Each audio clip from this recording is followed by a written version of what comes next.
Welcome to Tex Machina, with your hosts, Naomi Finn, Steve Wildman Munrotis, and D.A. Roberts. Join us as we explore writing, books, authors, and all things horror. We will delve into the sightings, reports, encounters, and tales of monsters. We will also explore the writings of D.A. Roberts along with others in the horror genre. We will investigate the possibilities that monsters may not be safely locked away in the pages of books. They might just walk among us even now. Grab some popcorn and lock the doors. It's going to be a creepy journey. Welcome to Tex Machina.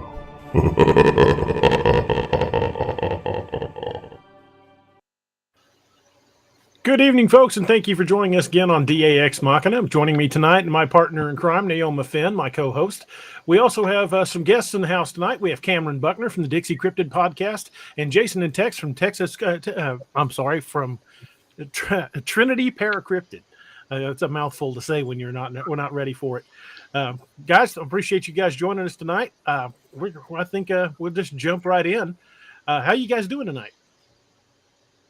Well, I'm just 2 inches short of amazing, but I'm taking my vitamins. That'll work. Actually, if I was any better, it wouldn't be legal. There you Texas go. barely legal here. Early Santa running around season. Actually, the name, we were literally just talking about the whole name thing before we came on the show. So thank you, DA. I'll send you the check in the mail. Sweet. Appreciate it.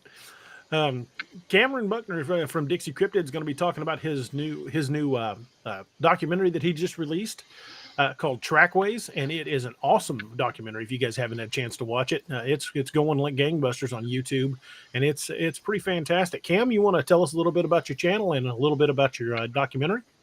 Yeah, as soon as I blast this out on my community page, I'm sorry. No problem at all. I can't walk and chew gum at the same time. I know that feeling, but I am wearing my Dixie Cryptid shirt tonight.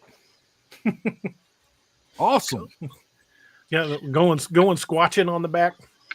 Okay, I got you on my community post. I just wanted to let people who may want to drop in that watch my channel drop in. So, what was your question? Tell you about my channel. About the channel and about your new documentary. Yeah, well, I have a storytelling channel. We mainly do audio work. The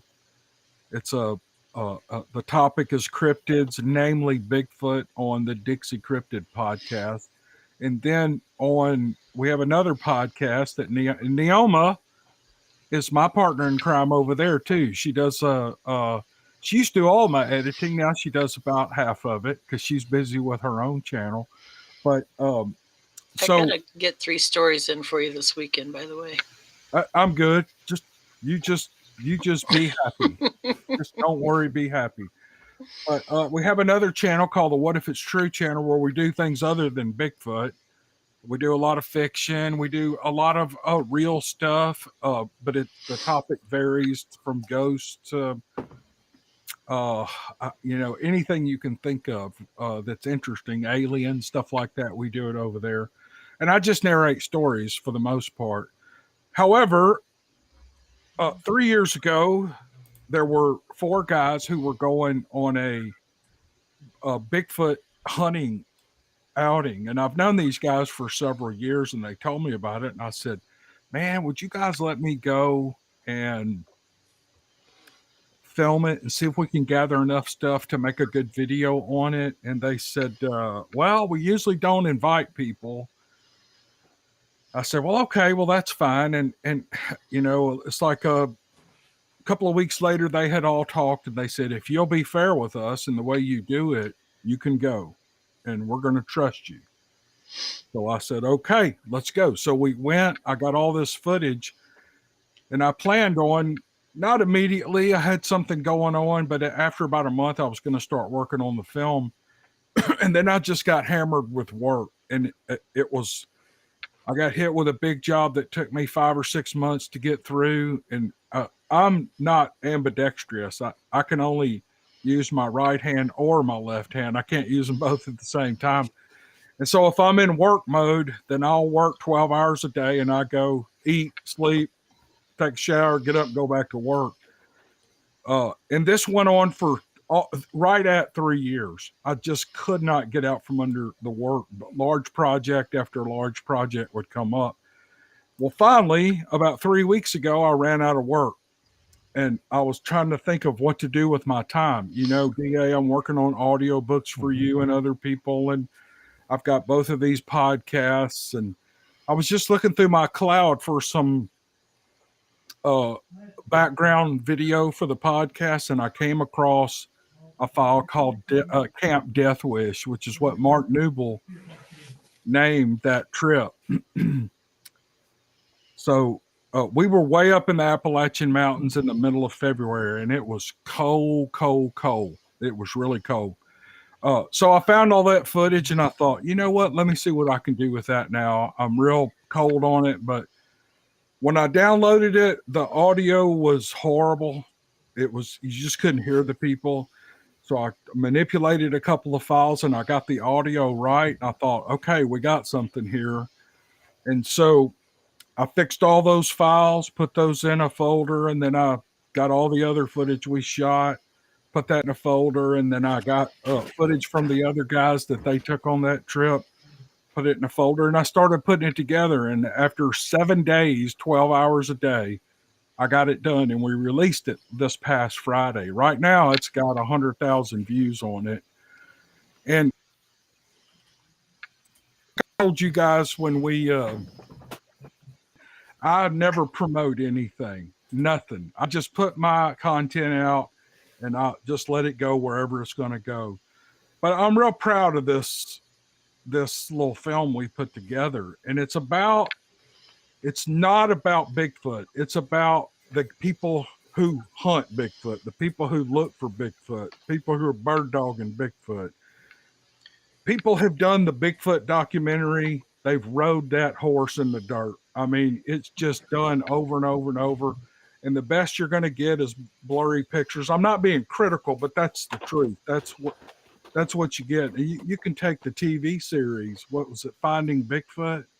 Mm-hmm. I think somebody wanted to rename it Finding Nothing. Not Finding and Bigfoot. It wound up being about the people. You know, the people who were in that series. They became the subject of everything, and everybody was drawn to them. And I thought, I want to figure out what makes these guys tick, what makes them want to go out and do these things. And so I told them that before we went, and they said, well, good, because we're probably not going to find anything or have any experiences. However, we did have some experiences, but it was nothing we got on film or anything like that. So I put it all together and we put it out, and I think it's a good little film about 4 guys and why they hunt Bigfoot. Why do they spend so much time on it? Why do they spend so much money doing it? What drives them to do this? And it all starts with an encounter of their own. And and this doesn't happen to everybody. There's a lot of people that I get emails, a lot of people who have had encounters, but some people it just punches a button on them, and they are on this endless search to research and study, and then some of them even go to the woods looking for them for the rest of their lives. They're always searching for it. They want to either have that experience again, or maybe do something that validates maybe another sighting will validate that first experience. I don't know what it is. And in the end, we kind of discover what's really going on with these guys. And so it's a story. It's a story about 4 men who are all separate in different parts of the country. They all have experiences of their own individually, and they come together and they form this team. Now, they don't hunt together all the time, since 2 of them live in Ohio now and 2 of them live in West Tennessee now. But the 2 guys that are closest together, they do things together, but these 4 guys don't come together all the time. They get together about 3 times a year, and they do what they're doing here. And when they're apart, They use the same methods. They just do them in their own area of research. And I just think it's a great story. It's real fascinating to me. It's always interested me. What in the world drives these people to do this? I mean, if I've got a weekend off, I'm going to watch a football game. I'm going to go ride in my dirt buggy. I'm going to go crappie fishing. I'm going to spend time with my grandkids or go down to the beach or something. Not them. They're out in the woods in sub 25 degree weather for days at a time, sleeping in a hammock, looking for signs of Bigfoot. It doesn't add up in my mind. And I wanted to know what it was that made them do that. And we found out. We found out what it was, and you'll hear it at the end of the film. So that's really what I wanted to say on your show. And I'm sorry to take up so much time here. You're fine, Cam. I'm just real proud of it. And what we're doing is my channel is monetized, and everything that film makes off of YouTube is going to these 4 guys. I'm not keeping any of it, for them to buy gear. If they want to buy, we won't make enough money for them to buy much, but they might be able to buy a big tent or some sleeping bags or a sleeping bag. I don't know. But the point is, they gave me their time. I'm giving them the money. And my payment is I just had a hell of a good time doing it. And so, that's the motive from my end. Well, I think that's pretty much with all of us. I mean, that do the research and stuff. It's got to where, when I used to go out by myself and do it, and it was about the experiences and everything, and what I could bring back. And here lately, I've started taking other folks with me in big groups. And well, when I say big groups, I'm talking, 8-10 people. But if you get too big, they start to realize that they're not bait anymore. Right. So, but it becomes, with me, it really touched me when I had people travel across the United States to come spend 4 days out, 4 nights, out in the woods with me, looking for this thing that's not supposed to be there. And it became more about the camaraderie and learning each other's, it's like Cam said, learning each other's story and how we got there, and what makes us nutty enough to do this, spend our time and money to do it, Yeah. I mean, I'd love to hear your story, Tex. I'd love to hear your story, Jason. I've heard Neoma's story, what got her interested in it. And, we had I got with these guys in an outing, Neoma, a couple of 3 months ago, and her husband came out. There's something about these outings that draws people in. And I'll tell you this, if you ever go to one, and I wouldn't just pick a random group to go camping with. I'd get to know them a little bit, because there are some jackasses out there, like Tex and Jason's group. I bet if they had a meet and greet at a campground wherever they do their thing, y'all would have the best time with those people. You'd be more welcome than you are in church. And that's my feeling on it. That's the way I've always felt about it. I've never been to one of these things. I've been to about maybe 4 or 5 of them. And it's like you've never met them, but it's like you've known them for all your life, just good people. That's why I was telling y'all before the thing started, somebody wanted me to go on a big show. They're saying, hey, you ought to get on this big guy's podcast. I'm like, I want to stay down here with my people. This is, I want to stay down here in the Walmart crowd. And if you go to one of these outings, you'll have the best time, absolute best time. You hit the nail on the head. I mean, you really have to. It was funny because Christina Dewey was really what started the whole outing, where Mark Newble was with us and Todd Neese and Jason was there, and then Tippa TV, and and everybody, and it just kind of snowballed on us because what happened was Christina had won an outing to go out with me, and she lives in Central Florida, and it was, to me, I don't know. I was doing it to help a guy. So I kind of jokingly said it. He was moving, and he was grabbing a raffle. I said, "Well, here's a T-shirt, but hey, you can always raffle off a trip with me to Brown Springs." And he did it. And then Christina, came over, and she realized, it was funny the way she told it. She realized, I just agreed to go out 4 nights in the woods with a guy that I've never met.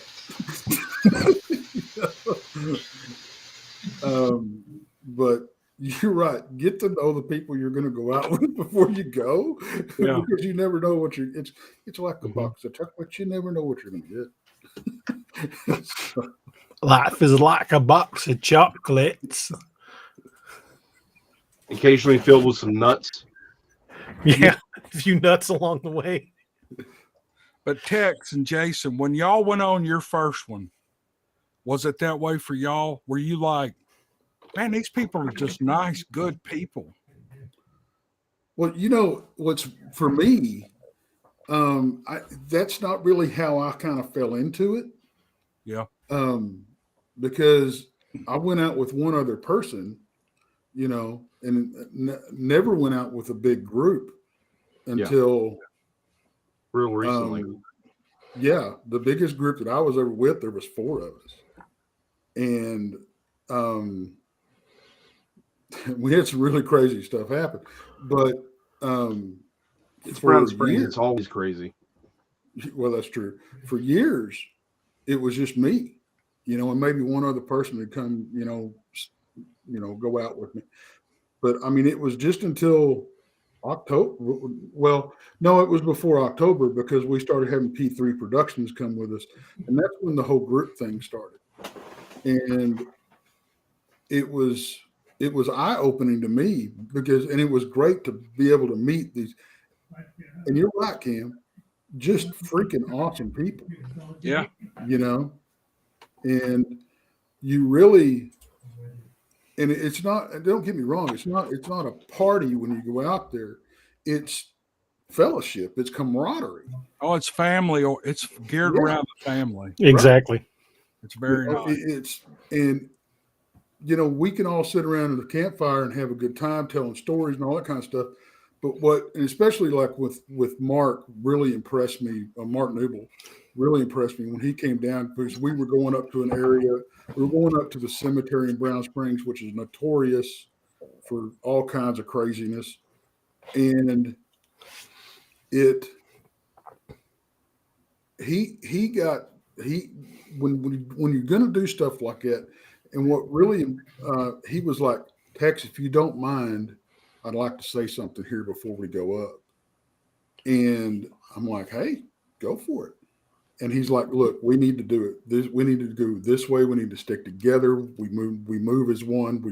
We go in as one. We leave as one. Everybody, if you have a problem, we all go out, and all this kind of stuff. I'm like, man, this is, he's really, you can have all the fun you want. My point is, but when it comes down to the nitty gritty, safety is number one with these people, because they care about you, Yeah. And that was really something that really hit me when I started having people come in. I'm like, the number one thing to me is you're placing I'm responsible for your safety, so, but yeah, meeting great people, I think that's the biggest. I don't even worry about the whole Bigfoot thing or finding anything. Man, you just get around there and you make lifelong friends. It's true. Yes. Absolutely. Tanya Willis had a question for you guys. And any of you guys want to jump in and field it, that's fine. Says, when going out to actively seek Sasquatch or other cryptids, do you use anything to mask your scent? I'm thinking they probably hear or sense humans well before picking up our scent. Have you guys used anything as a scent, to cover your scent? You know what? If we did, it wouldn't do any good because these things know that you're in the woods before you know you're in the woods. I mean, honestly, you're walking into their backyard or you're walking into their living room, however you want to look at it. And Well, and it would be very hard to cover up Texas scent. Let me assure you of this, because Surly Santa always smells like Christmas, even though it's the off season. It's right? Evergreens and cookies. Evergreens, cookies, and disappointment. But but to Texas' point, I mean, these things seem to be very aware of this. But I'm actually slightly of a different opinion. I don't think they have as good a sense of smell as a lot of people assume that they do. And the reason being, primates don't have a great sense of smell, right? The reason dogs and others have the sense of smell they do is surface area, right? That's why they have longer snouts. That's why pugs can't smell air. The poor things don't have, there just isn't the surface area to do that. Being that they have very either human-esque or even smaller or shorter nose, I don't think that they're tracking us through. I agree with Tex, though. I think that they see us, they are hearing us, they are far more aware of us. So I don't know that I don't think that the scent is make or break on Bigfoot. I think it's all the other noise that you're making, all the other it's all the other stuff that they're seeing long before they ever, if they're close enough to smell you, something's gone. That's all I'm going to say. They're fixing to steal the bacon out of your camp is what they're fixing. It's what they're going to do. Yeah, exactly. I don't think they need to smell us. I think you're right. But you never know. They can pull Joe Biden and just be like all sniffing on you. I mean, that's what they do with Tex, right? They're like, this one smells like cookies. I've always approached it to like, they already know I'm there, and you're not going to go. I'm sorry, I'm not good enough, and I don't know anybody that is, to go out and stalk one of these things down without getting busted. I just don't. It's. I just don't think that's a necessary step, because you're not really hunting them. You're just hoping that you get a glimpse. Yeah. I mean, the closest thing you come to hunting these things is walking through the brush, looking for a tree snap, looking for a footprint, looking for something, possibly a hair sample, or something. But, if you're lucky, you stumble across a trackway. Mm-hmm. But, it's otherwise, I think you have better luck. We have drawing them in versus going out and looking for them because they're curious. Mm-hmm. Andrew Ernst had a question. He said, "Hi all, I'm pretty new to this. I see a lot of pics being posted about what people are seeing. I'm having trouble seeing it. What should I be looking for? Eyes, teeth? Society has blinded me."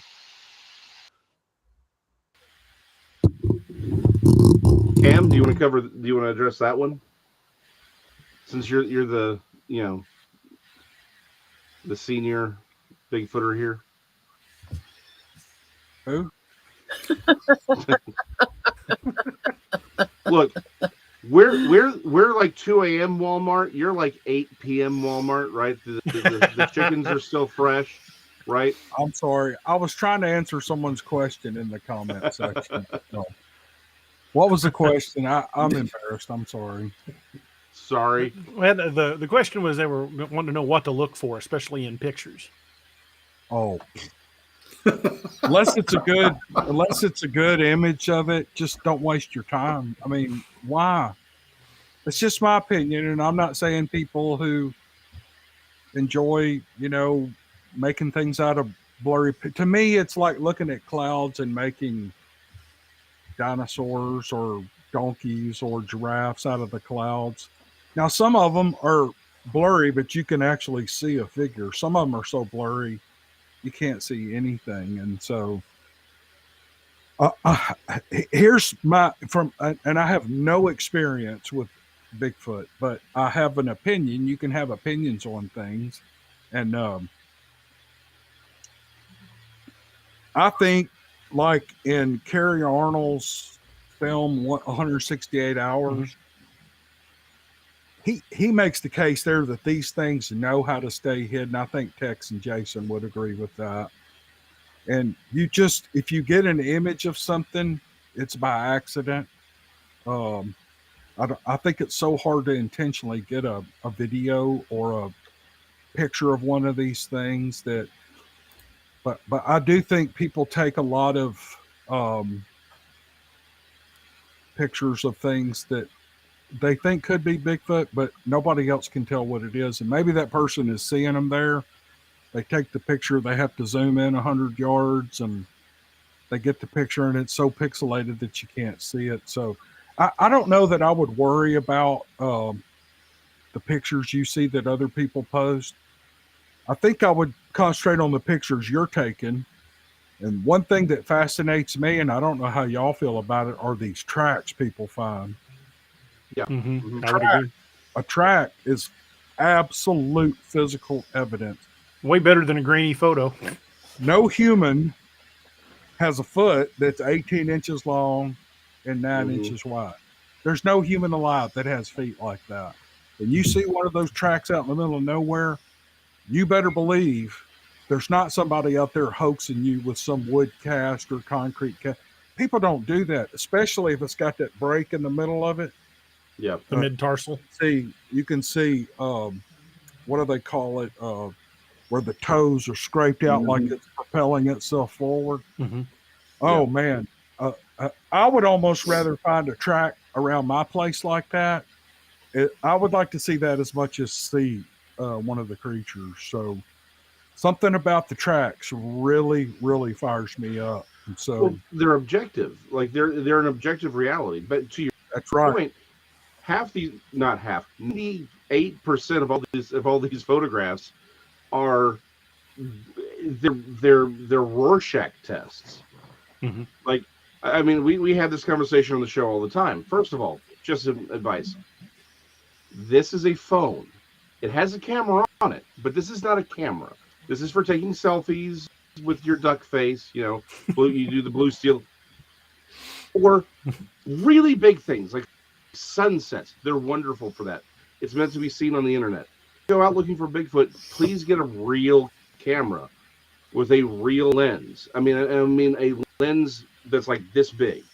Like if you want to take pictures of them, you have to have the right equipment. But beyond that, the ones that you see on the internet, it's a Rorschach test. Like I've never had to, you know what a picture of something actually is. If you have to have 12 red circles showing you where everything is, it's not there. That's right. I mean, one of my favorite stories about this. I'm an artist on the side. I'm a student of arts. I'll say it that way. But one of my favorite stories, and something I've always taken as an art, someone who studies art, is there was a guy, Hunter, who was, I'm sorry, one of the wildlife people who go out, they're looking for poachers, right? They'll set up a static deer. It's a statue. That's all it is. It doesn't move. There's no animatronics. They just, right there, big plastic deer. People take shots at it. Every single person who takes a shot at that deer, when they're asked, why did you shoot this thing? And they're being given tickets. Everyone said, man, that looks so real. I saw breath coming out of it and it was moving and et cetera, et cetera, et cetera. It's incapable of doing those things, but their mind actually made that real to them, right? It's the same thing with photographs. I assure you, you can convince yourself that you have seen anything in some of these photographs because it's all against a Rorschach test. So if you look at it and if in 2 seconds you don't see a Bigfoot, move on with your life. Don't feel bad. Don't be like, man, all these people are seeing things and I don't see anything.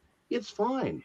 It just means I can't do those magic eye things, like those where it's all staticky. You're supposed to see the sailboat. I've never once seen the sailboat.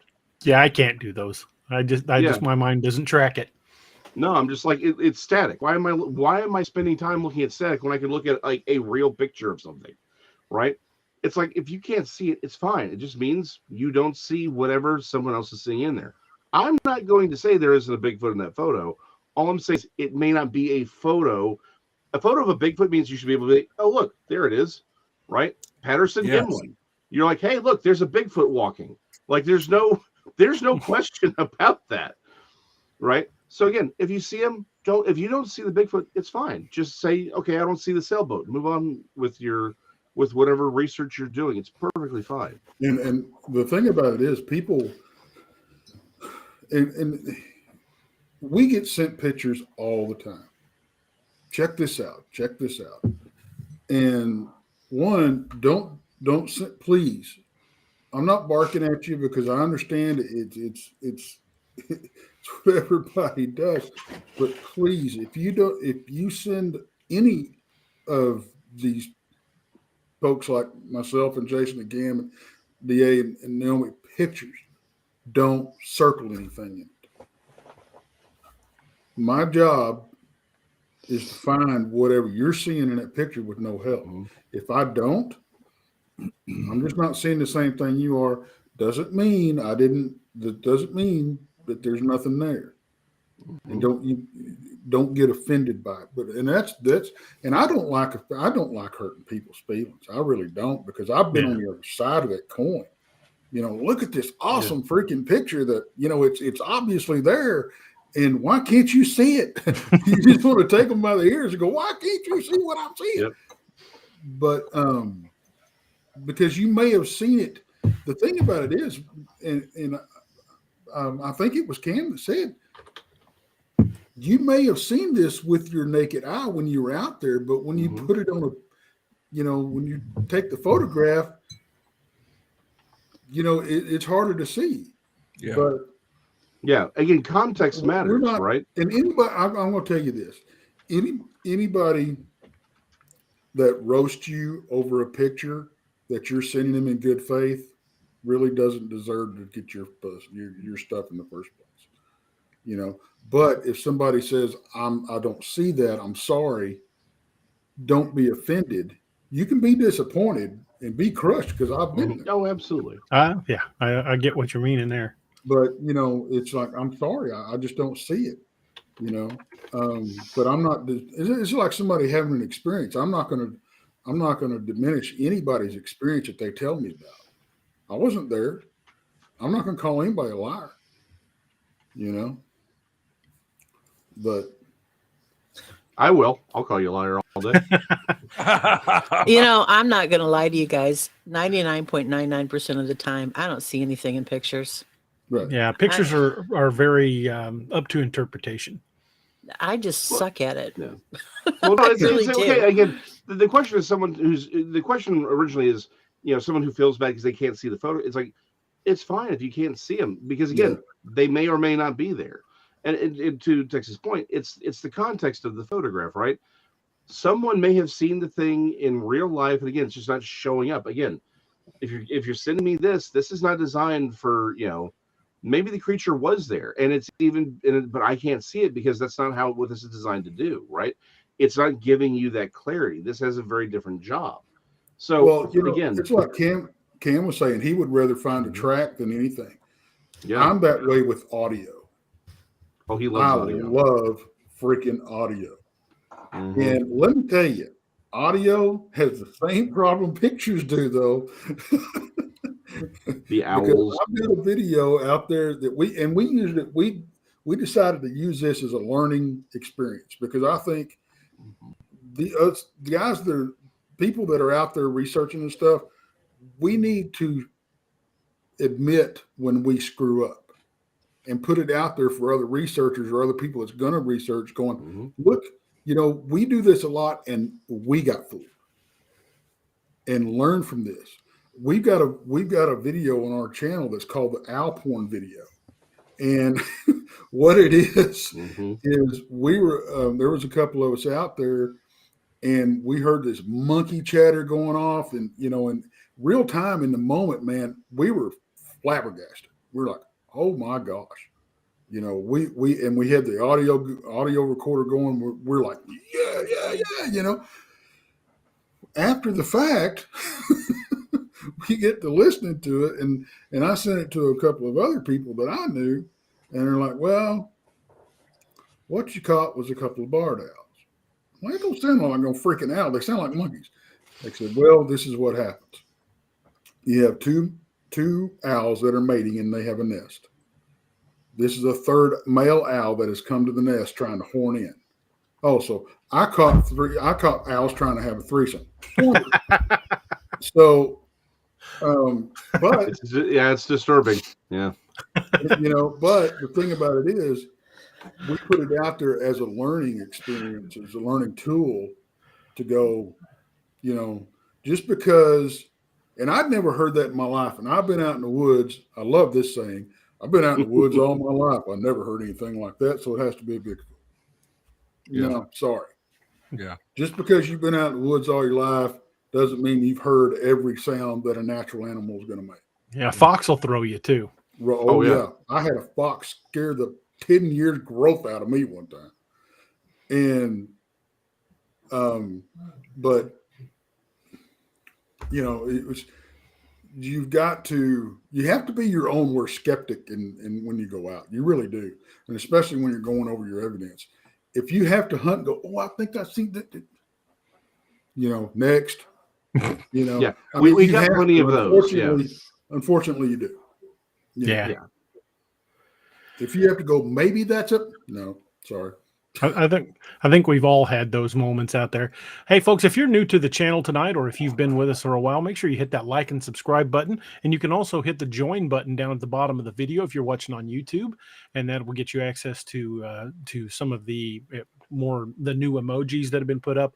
It'll also allow you to support the channel and have access to some of the private videos that we're going to be posting here in the very near future. So hit that like and subscribe, share the video, and make sure you guys are going to the links that I shared in the chat to like and subscribe to Dixie Cryptid and to Trinity Para-Cryptid. Ooh, private Sorry, I had videos. to make that a little call to action. Oh no. Yeah, we're going to be videos that we shoot out in the woods and in like national parks and places around the area that we'll post on there before they go live on YouTube. Speaking of documentaries, Tex and Jason have one out on their channel. What's it called again, Tex? The Brown. It's called Brown Springs: A Search for Bigfoot. And I can't wait to see it.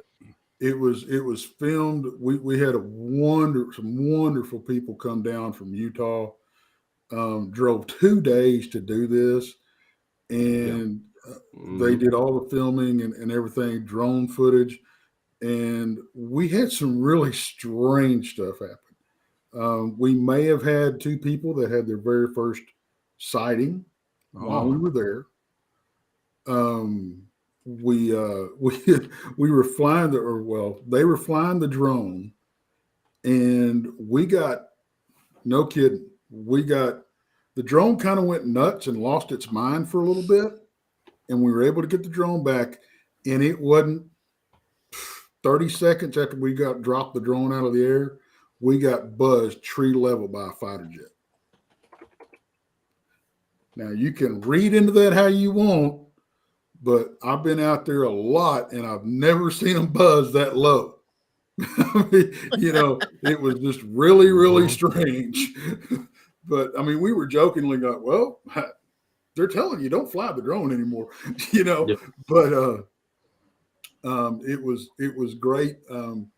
We were out there for 4 nights, I believe, and the Tip of TV are the ones that came down and filmed it. We had it on. They released it on their channel for a few weeks, and then we just now got a copy of it and we put it on our channel. And they did a great job. They're great people. Just fantastic. It was, I'll tell you, one of the funny stories from it was they've never done any Bigfooting in their life. Okay. So, and they're going to go out and do the thing in Florida with Carrie. And we were talking, and they're friends of mine. And I said, you can always come down. I was kind of joking. I said, you can always come down to Brown Springs and kind of do a dry run. And Carrie, I was telling Carrie Arnold, And he said, well, Brown Springs is anything but a dry run there, buddy. I said, well, that's true. I said, but, you know, it was a friendlier environment than, you know, the swamp is going to be and everything. And I could, you know, I had time to take time with them and kind of, you know, show them what to do or how to react and how not to react. And that was what was funny was we were talking to Josh and he asked that question. He goes, is there anything that we need to know and when, you know, something happens? I said, okay, number one thing, if you hear or see something, don't point. You know, work it into it. Like we're sitting here talking, and if we're standing in a circle and we're talking, you see something behind me, don't go, hey, look over there.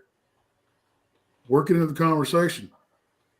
Hey, you know, at your 12 o'clock, you just saw something move in the brush behind you, you know, because I don't think these creatures they may understand the occasional word, but I don't think they can sit there and decipher a conversation that we're going to have, you know? So if you, you know, if you're sitting there and we're talking and around a campfire and you tell me something just moved behind you, you know, and I was like, okay, you know, well, that scenario happened. And thank you, Josh. That scenario happened. We were standing, talking, having a conversation. I was telling a story, and Josh saw something behind me. And what he saw something duck down in the brush, and it was big. The branches moved, and he didn't say anything till 10 minutes later. We was like, why didn't you say something? He goes, well, I didn't want to interrupt you. You were telling the story. I said, dude, interrupt me, please. Just don't freak out about it. And so it was an awesome experience for people to learn stuff, even myself, you know. But it was, thank you, Mark. But it's, I don't even remember what the original question was now. Go watch the video on go watch it and give Tippa TV some love. That's what you're trying to tell them, Tex. Thank you. All right. Well, I posted the link to that video in chat, so we've got quite a few people saying they're gonna check that out after the show. Well, that's awesome. Yeah, and I'll tell you, we had a lot of good people going with us. We had Mark Newell was there, Christina DeWay was there, Todd Neese was there. We had our paranormal guy, Randy Gilbert, was there. Of course, Josh and Marianne from Tippa TV. And then we had Pops. I call him Pops. It's Gary Spike Sr. from P3 Productions drop in the last day. And I think that's all we had there. Jason, you popped in, didn't you? Yes, you did. Yeah, popped in. Yeah, I made my case. I forgot you. But I think that's all we had. I'll tell you something strange. Everybody's always talking about when you go out in the brush, and for some reason it seems I think most researchers may have encountered this. We have equipment issues. We have battery failures. We have this. We have that. And we had a pair of hunters come in the camp, and they were going out to check their game cameras. They had no idea what we were doing there. We were just camping. And they roll up and we're like, hey, what are y'all doing? Hey, do y'all mind if we walk through your camp? We got some game cameras back in here. You know, it was bow season at that point. And was like, no, go right ahead. He goes, yeah, I don't know why my batteries keep dying within a week on my game cameras. Like, I've heard that from other people too. You know, I've seen game cameras that would normally batteries would last a month or more. Talk about that, you know, going to check it, and the next day the batteries are dead. Yep, I've had equipment die on me. You know, be fully charged. 10 minutes later, batteries are drained. I've had one thing we had happen to us. We were up in the cemetery, and there was quite a few of us up there, and I was wearing a headlamp, of course, and then Amy from What the Paranormal, she was next to me, and she had one of those big square LED, filming lights that you could dial up and down, big bright thing like the sun. And my headlamp and her light went off at the exact same time. And I love the fact that that's the part of the story that you love to tell. And I'm like, the three entities with glowing eyes that they saw, that disappeared when you hit it with the tack light, like that seems to be the lead for the story, as far as I'm concerned. Or the spirit box that y'all had, and it's like talking about her husband in the car or the truck at the base. Those seem to be, it's like no, the lights went out. Don't get me wrong. I think because the broader point here, which is really, really important, is, and this is the most controversial aspect of Bigfooting, and specifically, is the high chances of paranormal activity. I mean, let's face it, batteries going out, that doesn't happen when people are out there with gorillas, right? Yeah, it's like I don't recall Jane Goodall writing in her diary being like, well, the orbs are back again. It's like this is now the question becomes, is it tied to the Bigfoot phenomena? Does it just happen while we're out there and we run across something else? These are all valid questions, but it's like, yeah, if you're going to be Bigfooting for any real period of time, something you just have to prepare for is this paranormal stuff that happens, right?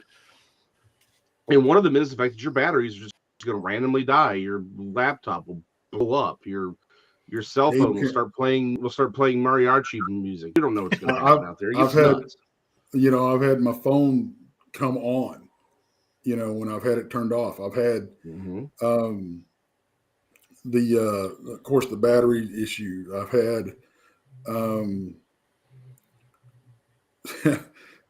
just all kind. I mean, you can just run the gamut on the equipment failures that we've had. We had a game camera glitch it took fine photos and videos before and fine photos and videos afterwards. And at the exact same time, three of us had an encounter of some kind. It glitched. Well, Tex, I believe we were talking about the other day about finding those metal boxes. Yeah. And if it's an EM generator, it's probably designed to keep us from getting good images. Right. And it may not be anything paranormal. It may just be government interference. Right. And I need to sit down and talk with Carrie because or one of the Florida guys, because I would love to see some images of these boxes. Mm-hmm.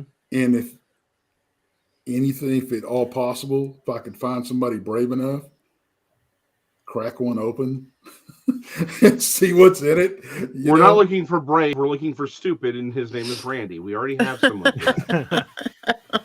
Cam will do it. Cam like crowbar, he'll crack it open. Exactly. But I mean, finding a box, a big box that's official looking out in the middle of a swamp, that's why is it there? It's hinky to me.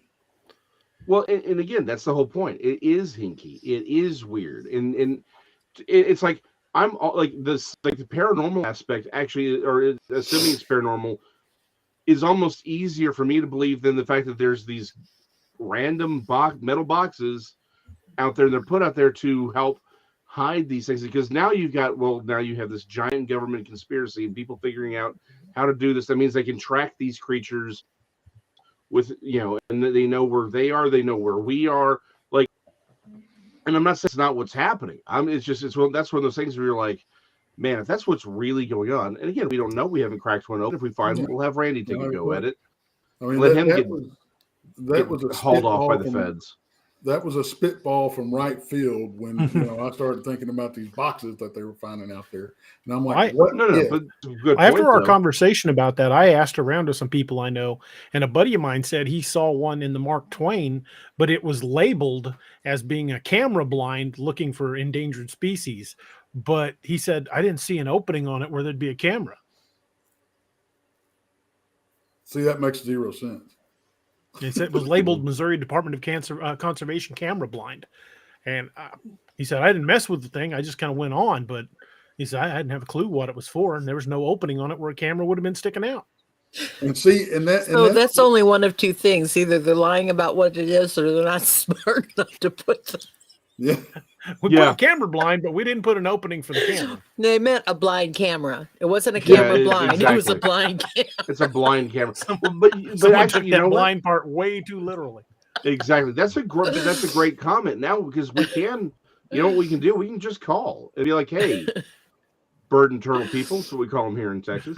It's like, hey, bird and turtle people. Can't you see the guys putting them out going, I said it's a camera box. Ain't no hole in it. Put it out there anyway. Well, there is exactly. We were told to put this out here. Well, here's the thing. There is some equipment that's designed to actually open. It's not just designed to be a steady camera, right? Because things are getting smart now. So that may be what's going on. But we can call, like, that's a lead we can follow up on and say, hey, bird and turtle people, do you have these little boxes that track them? How do they work? And then that's an answer, right? So this is teamwork right here, people. Teamwork makes the dream work. Love it.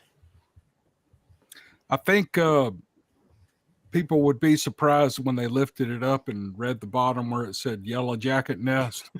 Yeah. Oh, oh, that's damn! funny. Now I know what those things are. Or you pick it up and it says face face towards enemy. Yeah. Why do you need a 4x4 metal box for a camera trap when you can put a game camera that's this big on a tree? Because the crackheads will steal them. Probably not wrong there. Yeah, he's not wrong there. Crackheads will steal anything. Well, I can tell Tanya Mills is from the. I can tell Tanya Willis is from the Midwest. Oh. My son told me, he says, it's weird that people from Missouri all say "ope," and I'm like, we do not. And then I got to thinking about it, and I say it all the damn time. I just didn't really realize it. Now I'm like hypercritical of it. If I bump into somebody at Walmart, I'm like, oh, sorry. I never realized I do that. Apparently, I do say it a lot. Well, we say it down here too. Yeah, like you said, I ain't never heard that word. Oh, yeah. My favorite. What does it connote? I don't have a clue what the word is supposed to mean. It's just something the hillbillies say. I think we just say shit. Yeah.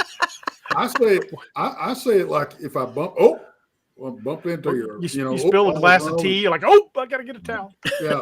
For me, it's just I'm with Cam on that one. I say shit. It's usually thing. Mm-hmm. Showing off my hillbilly roots every time I say it. Yeah, my favorite little regional word is tump. It's a replacement from oops, I guess. I don't know. Yep. Or one of my favorite words that was pointed out to me by my kids is fixing to. Or we're shit. What the hell does that mean? I don't know. I'm getting ready to do something. I'm fixing to do it. Exactly. Yeah. Mm-hmm. From my grandma, that usually preceded tear your ass up. Yeah. Go get me a Willa switch. Uh-oh. Yeah. We're gonna stir up a batch of hickory tea on you, little girl. I like that. My mom was always, I'm fixing to take you to Switch City. I moved up to Lexington, Kentucky in the mid 90s, and I was it was part of my sales district. So about once or twice a week, I'd take a bunch of guys from one of my customers out to lunch. But when I first got there, nobody would go with me because they didn't know me. And it takes a while to kind of break in. Mm-hmm. I would tell them, hey, I'll be back next week and I'll carry y'all to lunch. And they'd all look at me real funny. And so about 2 months later, I got to know some of them, and we were hitting the pubs after work by that time, and everything was going good. And they said, we couldn't figure out what you were saying. You were going to carry us to lunch. We all got a big laugh at Eve, and I was like, why? He said, what the hell what are you talking about? And I said, well, Don't carry you to lunch. But that's what we say. You know, come on, let me pick you up, carry you to lunch. I wasn't going to carry you on my damn back. My grandmother used to call grocery bags pokes. I was just going to bring that up. Yeah. Actually, I took my lunch to school in a poke when I was a little kid because it's what my mom called it, a poke. Tex That's still what your does. saddlebags are. Is your poke. That's any bag you're carrying. That's your poke. Mm-hmm. You know. And I'm not. It's not the same as a poke with a hooker, but you know, So that's a whole different type.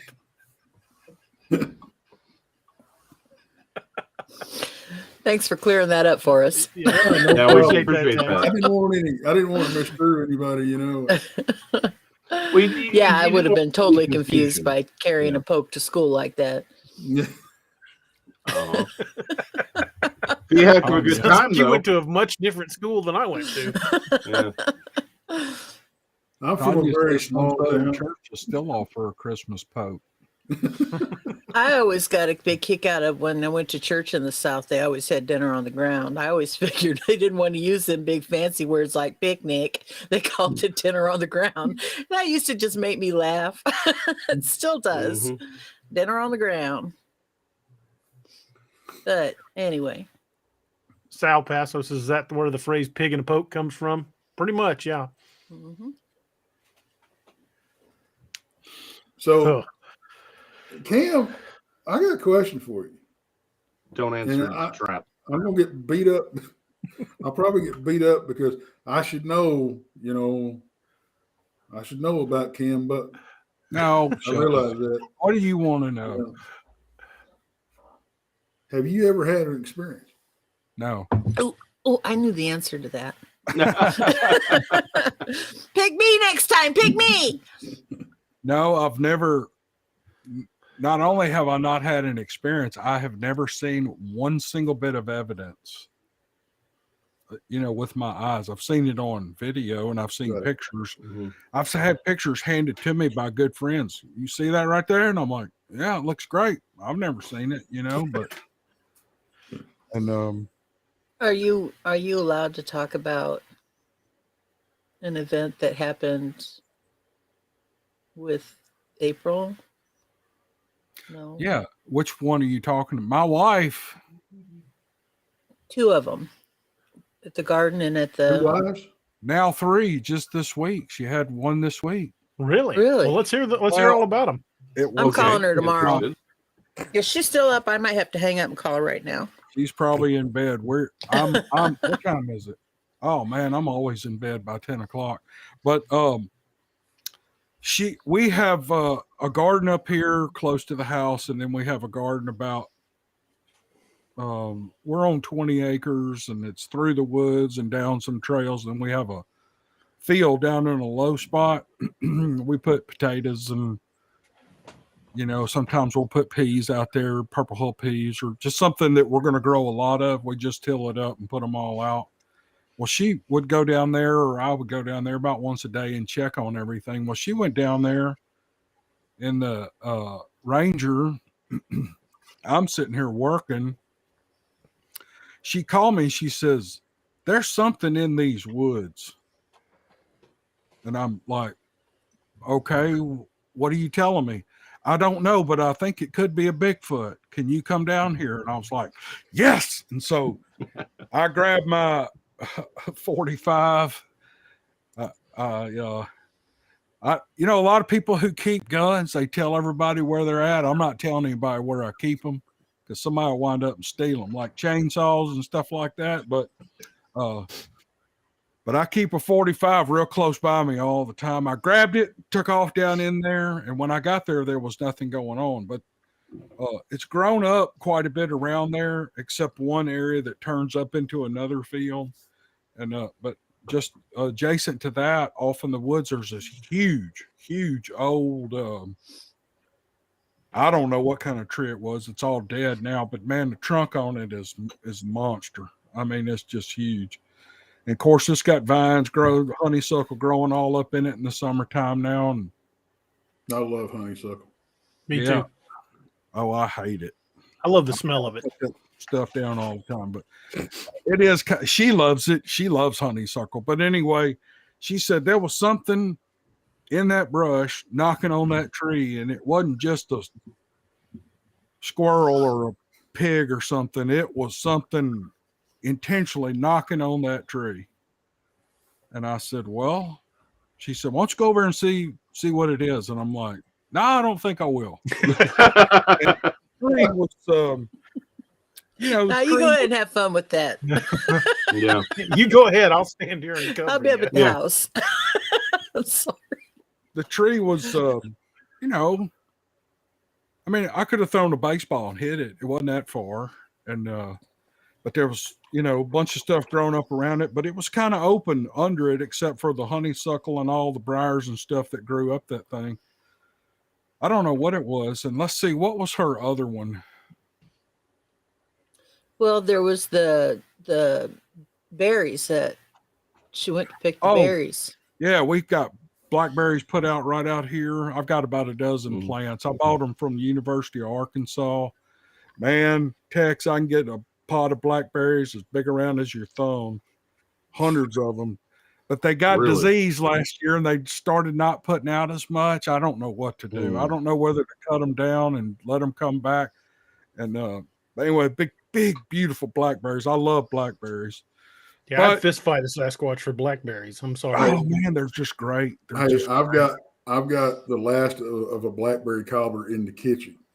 Oh no, you're talking. Fresh blackberry cobbler with some vanilla ice cream on it. Oh my God, it don't get much better than that. It's got to be Bluebell ice cream. There you go. Yes, exactly. One or the other. Don't use any of that cheap, the cheap ice cream. Anyway, Richard from Texas, by the way. Yeah. Uh-huh. So she went. They'll bloom in June, and about the third week of June, they'll put out red berries. And after about a week and a half in the sun, they all turn black just overnight. And if you don't get them, these big heavy pods, if you don't get them within a couple of days, they'll just drop on the ground and all our chickens will eat them. So we watch them real close. When they get ripe, we're out there getting this. I mean, we used to get just gallons off of them. But we went out there and she said, we got to pick these blackberries tomorrow because they're going to start dropping. We like to till they're just about ready to fall off. That's when we like to get them. And all you got to do is just touch one. And if it falls off, it's ready. We came out the next morning with all our old ice cream buckets, them gallon ice cream buckets and all. We had a bunch of them. We came out there and every one of those blackberry pods was gone. And I mean, I have 6 plants that do those real big pods and they're actually bushes. And then I have 6 plants that are vines that grow up. They're kind of vining a blackberry vine. Mm-hmm. They have a little bit smaller pod. Every blackberry, and it was just black through there with them. Mm-hmm. I mean, we were fixing it. It was the money train. I mean, we were fixing to hit it. They were all gone. Now, what in the world would eat all those blackberries in one night? But none of them on the ground, nothing. When I was a kid on the farm, we had the same problem with our apple orchard. We would have to get out there and pick them. And at first we thought it was deer because deer stand on their hind legs and reach up into a tree, but they were gone all the way to the top of the tree. And these weren't small trees. So when they started getting ripe, we had to get what we wanted and get them in the house or they'd be gone. Well, deer ain't going to carry them off either. No, they will not. Yeah. There wouldn't be any on the ground. You don't have deer pulling an apple cart, Hey, I got a good way to keep deer out of your garden. It's the easiest thing in the world. Eat them? You can't eat them in the summertime. True. Or you can't kill them in the summertime. But you can. It's just but you have to be careful who's watching. Yeah. If you do, you go to wildlife hell. So don't kill a deer in the summertime. Just set up posts, like T-posts instead of putting all the garden fencing up and stuff, just take a 20-pound, go get by about 500 feet of 20-pound monofilament, clear as you can get it, and wrap it around there about 3 times, and those deer will not come through it. Really? I mean, it's a real inexpensive way to keep big pests out of your garden. Now, you can't keep. We have raccoons and everything come in and eat stuff. I've come out here and shined them. They're just sitting there eating a tomato or whatever, but they don't really do much damage. But a deer will hurt that garden. I mean, we used to put a electric wire around ours, around the very bottom and around the very top, and that generally kept everything out of the garden but birds. I can remember. I don't know if anybody's ever seen a watermelon patch after. You ever walking through a watermelon patch and you see a watermelon that's turned over, and you can tell when a watermelon gets turned over because it's got that yellow spot on the bottom. And if you're walking through there and it's turned over and that yellow spot's up, 9 times out of 10, you roll it over, it's going to have a hole about this big around it. Yeah. And that's a damn coon digging out a hole, and he'll reach in there and scoop that meat out and then roll that thing over like he's getting away with something. Right. Because they know. That's why they have the mask. They know what they're doing. Yeah, so you can identify them later. What was the third encounter that just happened last week? She came in the house. I think it was this past weekend, and she goes, I just heard some kind of strange noise out there. And I said, all right. She goes, it sounded like a little kid crying. And I said, well, do we need to go out there and make sure it's not a child out in the wood? A kid wouldn't be out there. I mean, we're out in the middle of nowhere. And she said, no, I know it was an animal, but it's not. I have never heard anything like it. And but I've been catching bobcats on my trail cams for the last couple of years, and I think that's what it was. But she thought maybe it could be a Bigfoot. And I said, well, I guess it could be, so it wasn't a big exciting.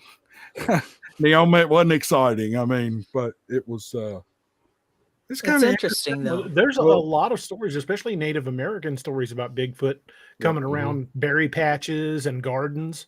And, it wouldn't surprise me. I mean, there's like I said, there's tons of historical stories about people, especially Native Americans, when they go out to pick berries, basically just running into one, and including some disappearances of people that went to berry pick and never were seen again. Well, and that's kind of what I was going to bring up. I find it interesting because I know somebody was having the same issue, that the only time that they had activity was when she was out. She was at the house by herself. You could have something like that going on there too, Cam. Yeah. I don't. Something that we've. Oh, sorry. Please. No, I was just going to say, being in this. Now, look, I never claimed to know anything about Bigfoot, and I don't. But my channel is for entertainment. We're just out here having fun. We're just having fun. But through this, I've learned a few of the things that people see, and I've never seen anything like any of that around here. Nothing, not one thing. Sorry, Jason. Go ahead. Oh, no. One of the things that I was going to point out is it's one of the things we talked about on our channel is men tend to encounter Bigfoot when we're out, like either, it's crossing a road, we're hunting, they're, or in a deer blind and one happens by, but they do seem to come to women, right? Women and children, they just seem to be interested. So, I mean, I wouldn't be surprised if she was having some kind of encounter. And because again, they do seem to be like, oh, hey, okay, there's no threat here, right? Naomi's had some slaps on her house. Yeah. Well, and it was always my husband, just recently retired, but he was gone from Monday morning to Tuesday night and Thursday morning to Friday night, routinely. Always on Monday night and Thursday night, something would come and slap on my house, and it went on for several months. So our producer up in New Mexico was having the exact same thing happen to her.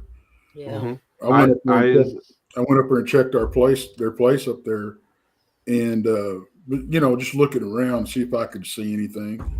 And there were actual gouge marks about 8-9 feet up on the trailer on the outside. Something had dug its fingers in and just dug the siding out like that. I've gone out and looked at they were both there, and I'm like, how long has this been here? And they had never seen that before. Yeah, I've gone out and looked at the siding, and I haven't seen any, but I'm surprised that there aren't dents or something, because when it hits the house, it's a big smack. I mean, I jump out of my chair because it's this wall right behind me on the other side of this bookcase that it hits, and it's right at this corner. And what terrifies me the most is to my immediate, whatever this direction is, left, is a huge window. And we're talking 3 feet around the corner to where it hits. And it hasn't happened in a while, but I was getting to the point where I was seriously talking about moving with or without my husband. Well, I actually interviewed a couple. I'm leaving. You can go or stay, but yeah, exactly. But I won't be here. I was interviewing a couple out of around Richland Chambers Lake, and they had, and her sister, they had a little house out there, and every time she was there by herself, this thing again, one would come up. Her son and husband drove up on it. Now again, there's some going on back to, is it Bigfoot? Is it not Bigfoot? Great question.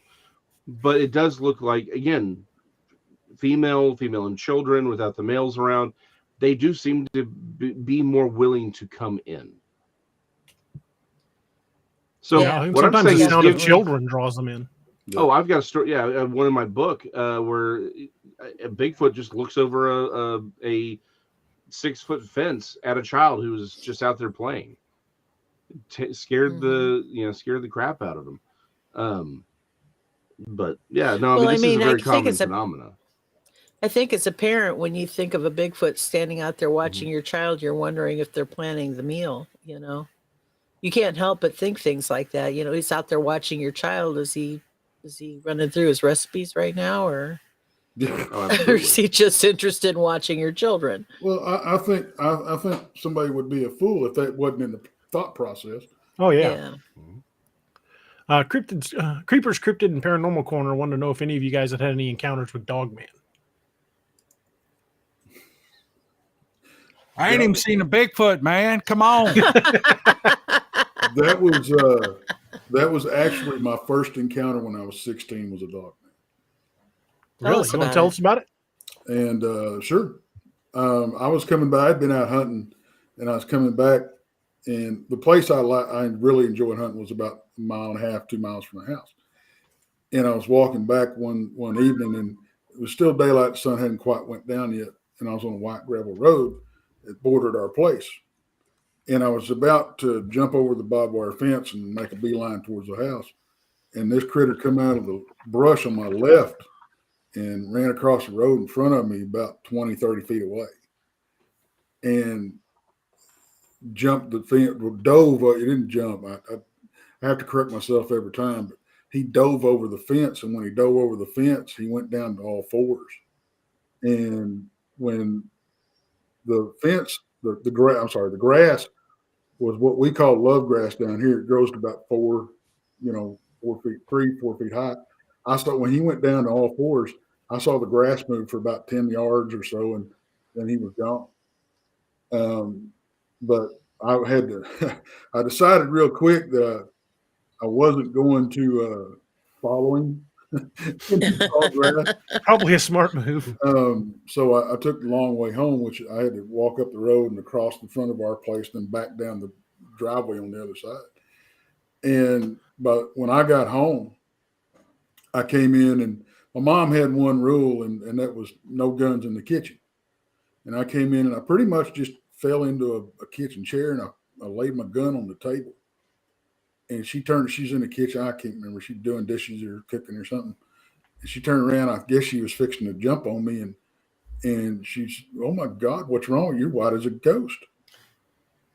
And my sister lived next door, and she called my sister. I tried to tell him what had happened. I was in a state of shock. I couldn't speak. And it took them about 45 minutes to calm me down enough where I could tell them what had happened. And as I put over the years, as I put two and two together and started connecting all the dots, this creature had probably been in the area for quite a while. But it set me back for about 6 months. You hear a lot of people talk about how they encounter, dogman, Bigfoot, whatever, and they won't ever go back out in the woods again. And I was that way for about 6 months. I didn't leave the immediate area of the house. And if I had to go down to the barn or anything at night, you can bet your butt I was armed. And I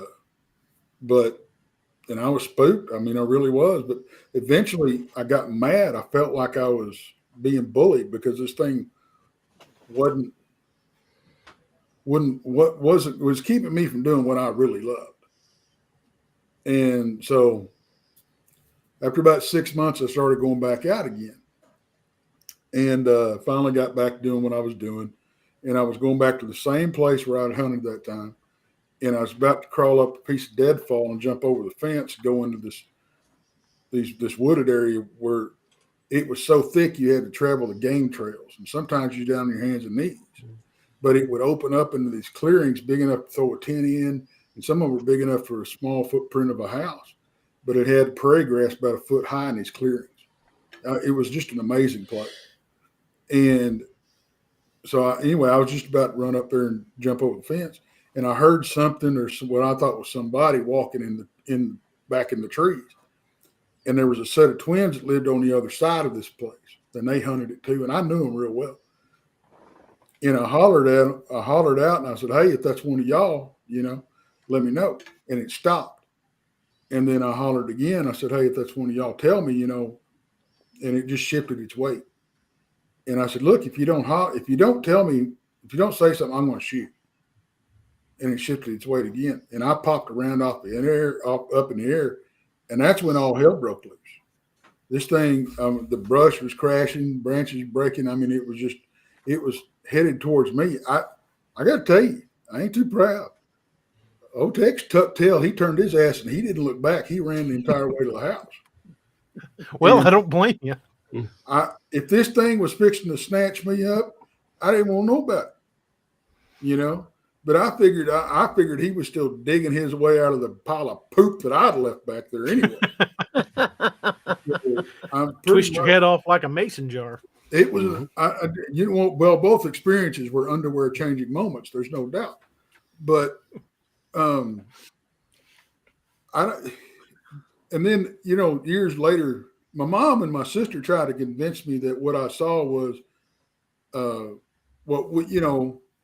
what was called back then a hobo, or whatever, or maybe a big dog in my imagination who took and I stuck to my guns. I'm like, no, this is what I saw. I'll sit down and draw a picture of it, because when he was running across the road from me, there's this picture that is just ingrained in my memory of him turning his head and growling at me. And this thing was probably 7.5 feet tall, big, muscular, deep chest, and black hair with hints of gray or silver in it. But it was cool because I say cool now, but the hair, you could see it hanging down off his arms about this length, but it wasn't real thick. But when it went off the back of his head and down his shoulders and down the middle of his back, it was real thick. I called it a mane. It's the only thing I knew. It was what it looked like back then. But the things that kind of stand out to me, the ears were pinned back. Like when a dog or a horse gets upset, they'll pin them ears back. And his snout wasn't like it was a wolf-like head, but the snout wasn't a long, narrow wolf snout. It was shorter and broader and blunt at the end. And a lot of people talk about how it just had this horrendous amount of teeth, just teeth everywhere. It looked like a freaking dog's mouth. That's what it looked like. The eyes weren't red or yellow or anything. They were brown, just like a dog's. but it had a black mottled mouth. You know, you hear about that old wives' tale. You know, if you want to find a smart dog, get one with a black in his mouth. Mm-hmm. And human-like hands, human-like feet, but he was like up on his toes. You know, I don't think it does. It was weird. His legs were human-like, and I don't think he had like, you know, hawks. I just think he was up on his toes. He had really big feet, but I don't remember it having a tail. But I remember the growl being so low and intense that you felt it as much as you heard it. But I never got the feeling that, don't get me wrong, I was scared shitless. Okay. But looking back on how I felt, I don't remember like thinking this thing's fixing to eat me. I got more of the feeling of back off, leave me alone type thing, you know. And then looking back on it, you know, about a year before I had the sighting, one of our dogs disappeared, and we found him because he started stinking. Well, he was underneath the house, and I had to go, you know, Dad's not going to go. So I got to go into the house and get this dog, you know. And I pulled him out, and the poor thing, it looked like somebody had held him up by the front legs and just gutted it, you know. And Daddy said, oh, he probably got into it with a bobcat, crawled up in there and died. I don't think that dog crawled anywhere after what I saw happen to him. You know, I just don't. But then I found next to the place that I hunted, there was some folks, and they had horses that they kept there. They didn't live there, but they kept horses over there. And they just took their horses and left one day, just left. And I got milling around over there, and I found a horse skeleton, and it was fully intact, and it really wasn't nothing but a bunch of bleached bones and hide, but it wasn't scattered. You know, it hadn't been you know, predators hadn't got to it and just scattered it to four winds like most of them do. It was pretty much intact. At the time, I just thought it was cool. I took the skull back and put it in Mom's rock garden, you know. But talking to people years later, odds are that critter was in the area, because we would always get talk about reports to ranchers and stuff, you know, or neighbors that had something go missing, or they would, you know, see, you know, signs of a pack of wild dogs, they called it, or whatever. Or we'd even have, you know, a calf, you know, go missing or get tore up, or a foal get tore up or whatever. And they always blamed it on either your big cat or a pack of wild dogs. And I can remember hearing that a lot around the area. Mm-hmm. Like I said, you know, years after, when I got into this kind of stuff,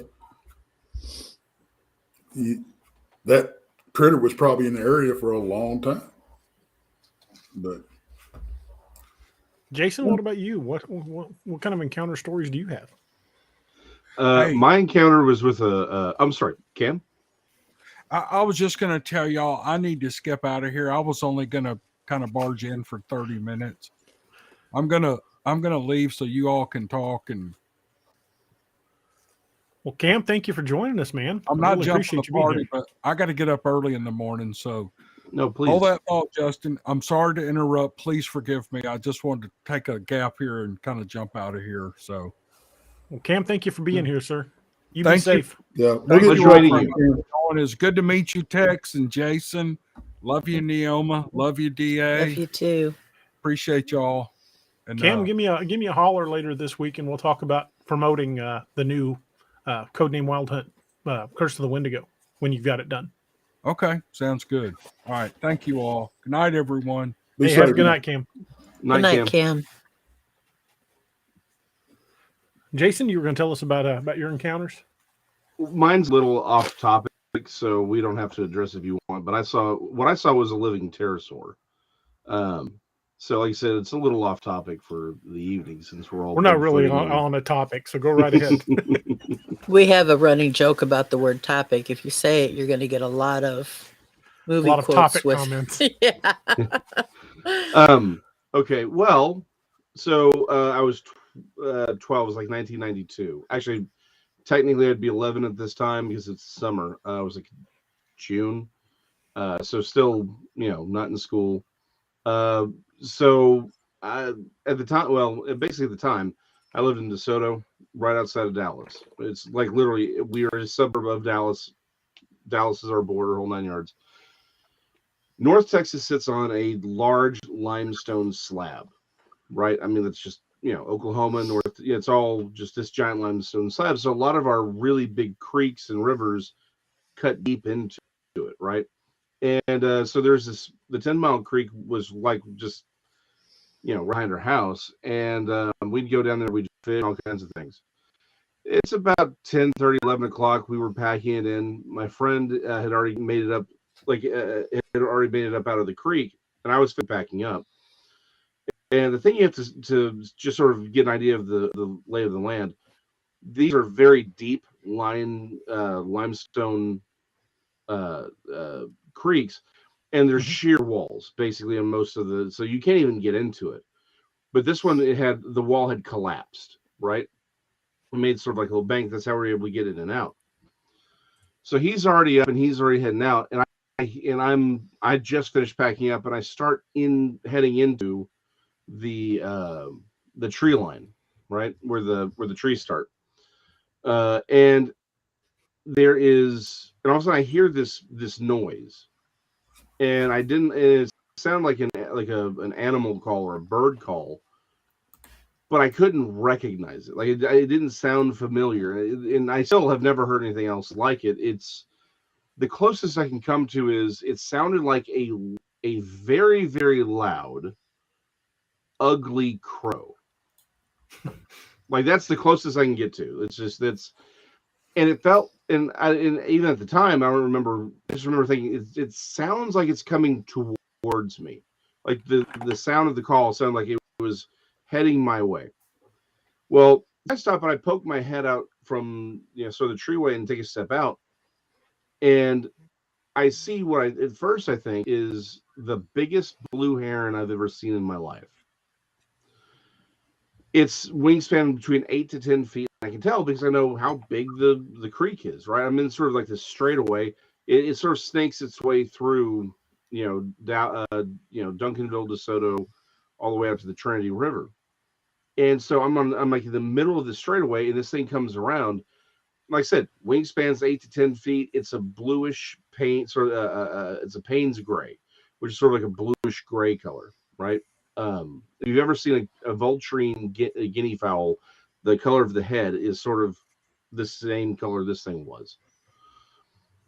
And I'm like, that's a really, really big blue heron. And then it gets right here in front of me. And like I said, I'm sort of elevated because I'm on where the wall has collapsed in. So I'm elevated. And its wing, its right wing is like 5 feet from my face. And that's when I realized it doesn't have feathers. And what I thought had been its legs sticking out behind it, because when cranes will fly, they'll sometimes stick their legs out behind them, right? What I was looking at is actually a long flanged tail. And it's just right there in front of me, and it just keeps on going, and I'm watching it, and it keeps going, and then just banks right and disappears. And I never saw it again. And my friend I'm not kidding, my friend came back at that point, and he was like, "You coming or what?" So I'm like, "Did you see the pterosaur that just flew by?" And he's like, he laughs, thinking I'm joking. He's like, "Well, I'm gonna go." And I'm like, "Well, I can't tell anybody." So I don't tell anyone ever until a few years ago. I had known Ken Gerhardt for a while at this point.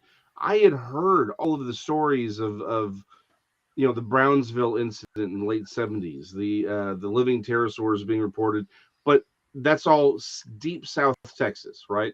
It's the Rio Grande Valley. That's hundreds of miles away. That's not outside. It's not a suburb of Dallas, Texas. Dallas-Fort Worth is one of the seven largest conurbations in the nation. I'm like, there's no way I saw what I saw.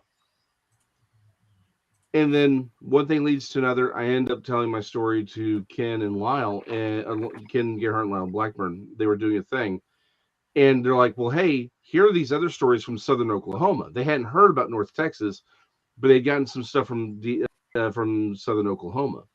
Mm-hmm. And I saw that one of the witnesses made, and he did. And the thing that surprised me was he made it look like a crane, and very specifically, he depicted the creature he saw as having an S curve to the neck, right? Like when a crane flies, it takes that sometimes that long neck, and it'll take the head and sort of sit on its back shoulders, right? And so it does this sort of S curve. He depicted that. I'm like, that's exactly what I saw. That's why I thought it was a crane at first. I didn't think it was a pterosaur. I thought I saw a crane, just a really, really big crane. Meg, that trucker, this is a great story. It's a sort of a transition. I have that trucker story. If it's the one I'm thinking of, it should be the one in Fort Worth. I have it in my book. I wasn't able to talk to the trucker directly, but you listen. He actually talked to Ken. I think it was Ken Ham. I actually got permission to use the story from Ken Ham himself. If you listen to him, he does an interview with Ken Ham. He calls Ken Hovind. I'm sorry, not Ken Ham, Kent Hovind. My apologies. Anyway, they spoke to Joe Taylor out of the Mount Blanco Fossil Museum. He tells him about an account he had heard in just outside of Dallas. That was my account. So I was listening to this interview. They're like, "Hey, Jason, you got to hear this interview." They're talking about sightings outside Dallas. I'm like, wait a minute, Joe Taylor, because I had known Joe Taylor for a couple of years by this point. And I'm like, hey, he's talking about my story.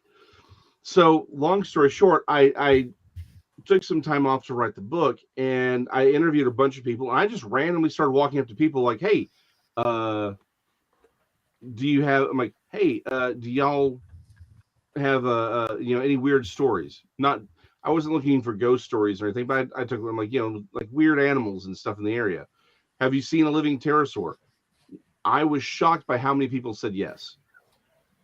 Only a few of them let me use their stories, but a bunch of people have seen them here in North Texas. It sounds insane, but it's Southern Oklahoma, North Texas, and apparently people have seen them all over the country. Mm-hmm. And they all and what really stood out to me, and one of them was a person I'd known for years. Actually, I'd known him for years. His wife was the one who had the encounter.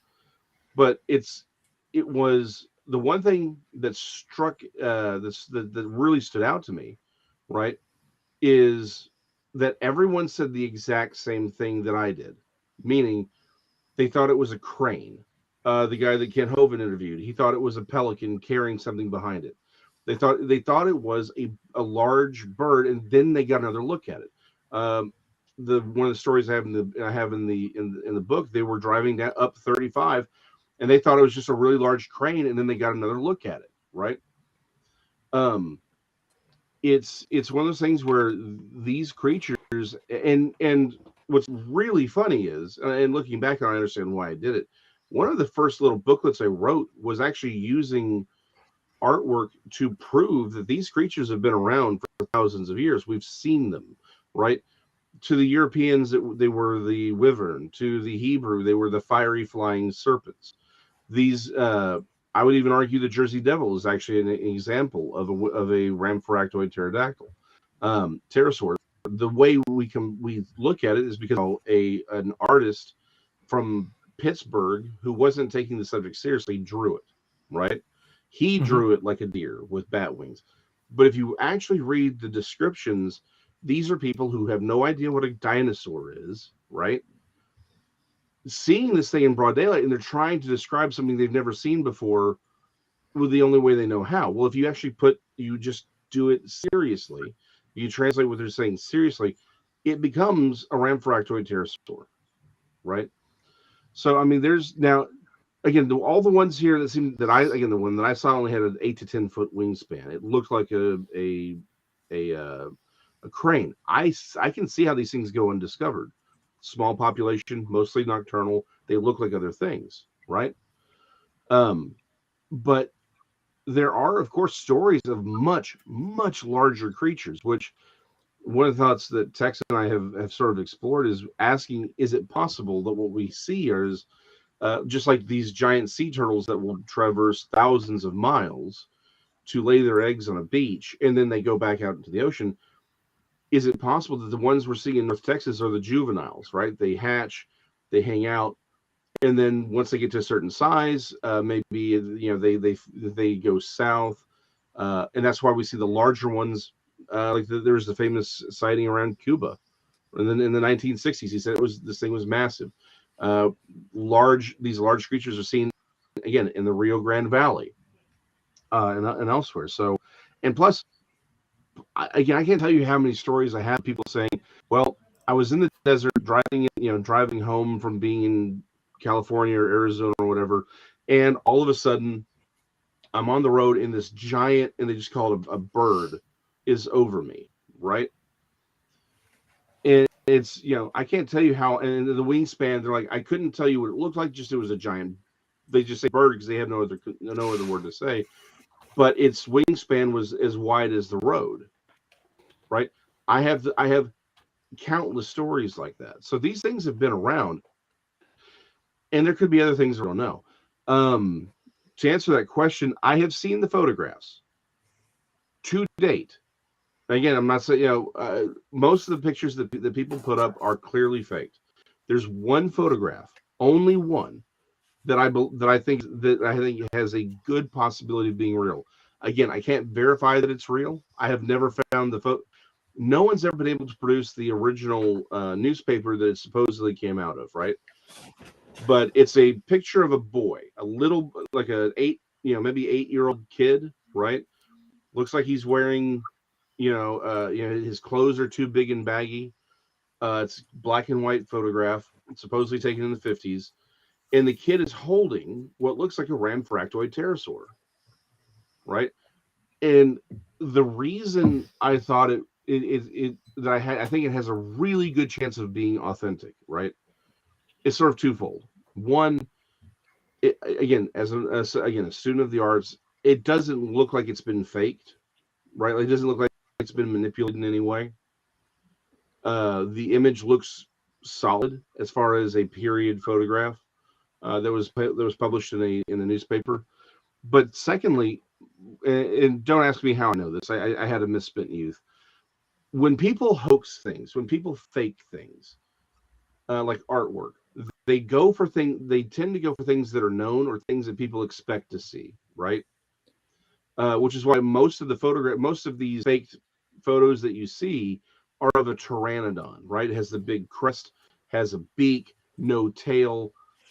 Or sometimes they'll give them teeth, but they're the things you see in the Flintstones. So the things you see in the original, like Jurassic Park 3, right? It's the stuff that everyone knows, because the pteranodon was everyone's favorite because it was big and had a crest, looked cool. Everyone fakes that. No one fakes a ramphoractoid pterosaur, because most people don't even know they exist. The first time someone has even seen anything in that family was like Jurassic World, when they had a bunch of them show up in the escape scene.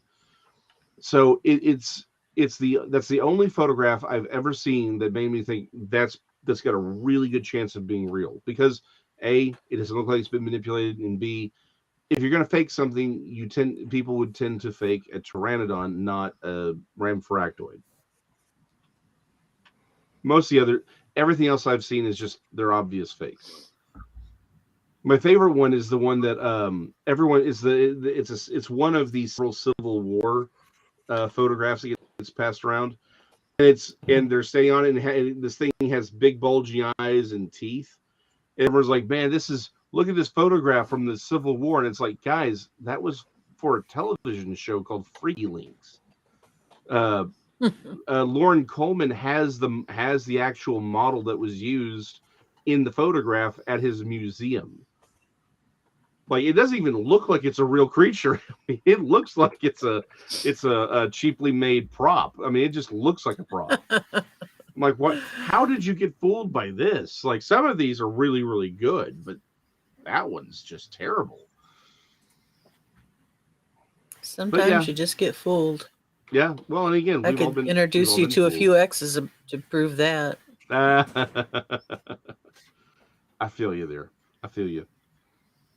But yeah, no. So like I said, my story is a little off topic as far as Bigfoot and Dogmen go. Still, it's a good story. I mean, it's a great story. Heard quite a few pterosaur encounter stories. There was one, a guy in a pickup truck reported one pacing him near, I think it was near Shiprock up near Four Corners. Yeah. Wow. Oh, these things have been seen all over the place. In fact, I should probably actually give them a call now that I think about it. The DJ, Charlemagne the God, he was talking because he grew up in Georgia. I've got all kinds of stories. These things coming out of Georgia, California, Arizona. Again, Joe Taylor, he had a couple of stories from where he is out in Crosbyton. It does look like they do seem to like ravines, right? Because like I have three. My encounter, the encounter I have in a book, then I had actually closed up everything and sent off for publication when I got another encounter of a pterosaur by, I won't say the name, someone known personally to me. He doesn't want it out there, but all of these are right along the same tributary within maybe 2 miles of each other, right? So it's like these things do seem to like to glide, right, versus fly. They seem to like wind currents, and there's actually several videos out of Cedar Hill from a few years ago where there are these just bright lights in the sky. It's like one or two of them. One kind of fades in and out. Actually, they do both fade in and out, right?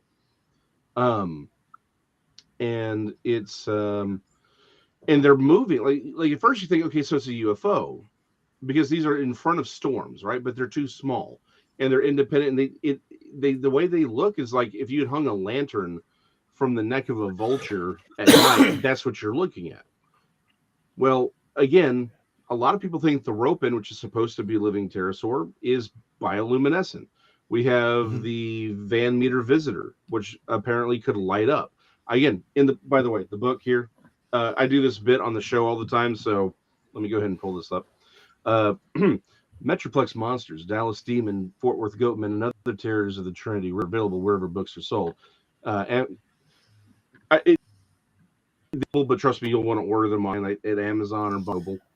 But yeah, Metroplex Monsters, right here. This is what it looks like. It's a great book. I recommend 12 of them. They're great for bar mitzvahs. They're great for your grandmother, birthdays, divorce. If you want to celebrate a divorce, this is a great book for it because you can be like, see this Lechusa right here. This was you, right? You just be like, that's you, lady, right there, that Lechusa. Anyway, so. But one of the stories I got was a guy in South Texas seeing at night a small flock of what he called birds, but he called them sparks or light coming out of the head area. You know, he thought like mouth and eyes kind of things, but they're far enough up. It's just the head area was illuminated on all of them. So there is this connection between seemingly bioluminescence and these pterosaur creatures, these light creatures. And it's one of those things where it can't be denied, and we can't ignore them at this point. I saw that I was going to go there. I think actually, yes. Well, not all of them though. See, so allow me to deviate from my tale for just a brief moment. Sure. Tex and I say a few months ago, it's been almost a year now because we're just getting old. Him especially, me not so much. We were sort of pushing and pulling on. I decided to play devil's advocate. I had just had a day kind of a thing. I'm like, I'm gonna play devil's advocate on whether Bigfoot exists or not. And it was a really great exchange. It sent us down this whole other avenue of looking at this whole thing. And one of the things that came out of this new way of looking at the Bigfoot phenomena is we don't know what they are, which means we don't know what they aren't, right? Like even if I were in Africa and I'm like, I saw a gorilla, it was 7 feet tall and had a trombone that it played. You'd look at me and say, that's not a gorilla. I don't know what it is, but it's certainly not a gorilla, right? In the same way, almost all of these cryptids, I think one of the problems that we have is we don't know what they are, so we don't know what they aren't. I do think that pterosaurs absolutely play a role in the Mothman phenomena. Like people see them, and again, they're particularly seen at night, which means there's a good chance for eye shine. Again, if they glow and there's bioluminescence, then boom, you got yourself a Mothman in many, many cases.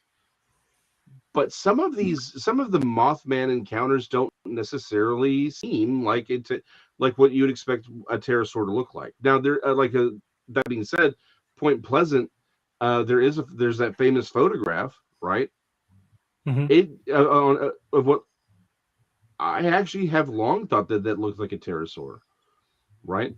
Now, some of these Mothman, like what we're getting right now out of Chicago, right in the O'Hare Airport. People are straight up saying these are humanoids with wings, dark humanoids with wings. That's not a pterosaur, but no. I would not be surprised if there is a lot of these pterosaurs are taken as humanoids, particularly if they're seen, like if you're below them and you're looking up. If you look at a pterosaur body, it kind of looks humanoid, right? And if they do this thing with the S-curve neck thing where if you're looking up, you're not going to see this long neck with a beak kind of thing. You're just going to see like a mass, right? Where the neck's curving up. So I could see them being mistaken for humanoids. Absolutely. I just don't think it explains all of the encounters, but I think it explains a lot of them. In fact, I wish I could find it. There was a photograph MUFON put out, and they're like, here's this weird UFO that we've seen. And it looks like a flying stingray. You know, it looks like it's even flapping because it's not a straight, like just it's sort of up like this. And if you look, there's this little gray sort of fuzzy line at the end of it. And I'm like, that's a pterosaur. I'm sorry, that's the second, or I guess the third photograph I thought could be a pterosaur, but it got put out as a UFO. Because it's in the air, right? I wouldn't be surprised if some UFO encounters aren't actually these pterosaurs. If assuming they can bioluminesce, as some of the stories encounter, it's possible that that's some of what we're seeing with some of these things. Is that they're bioluminescent? People see them. It's in the sky. It must be a UFO, right? Yeah. Well, technically, it is a UFO. You don't know what you're looking at. Yeah, it technically is. Exactly. Well, UAPs, unidentified aerial phenomena. Okay, whatever. So yeah. Technically, it's a UFO. Yeah, well, we have to keep the nomenclature current, or we won't be part of the cool kids anymore. Well, I like being old, though. Neil, I'm with you. It's a UFO. Yeah. Whenever somebody calls underwater one a USO, I go back to Bob Hope.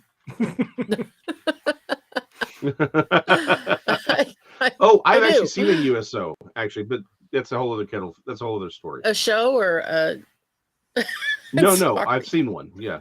Oh, okay, cool. I go back. Vacation.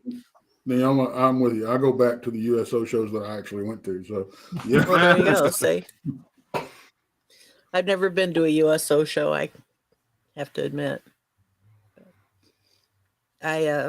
Whenever somebody says that, I so it's a UFO for me. It's always going to be. There you go. Yep, same here. Same here. Hey. Go ahead, Dia. I was just going to say UFO is kind of a generic term to cover anything. We can't figure out what it is. Yeah. Be that in the water or the air. Well, the unfortunate thing, we're doing the same thing with Bigfoot. Yeah. Yep. Yeah, to transition back to the topic of the evening, but that's the whole point, right? Is that we are having so many, how many? Again, we mentioned this when you were on our show, DA. But if let's say you're talking to somebody, right, and let's say you wake up and you see this tall, dark figure with red glowing eyes, right? Oh man, Well- you had me till you said red glowing eyes. Yeah. Sorry.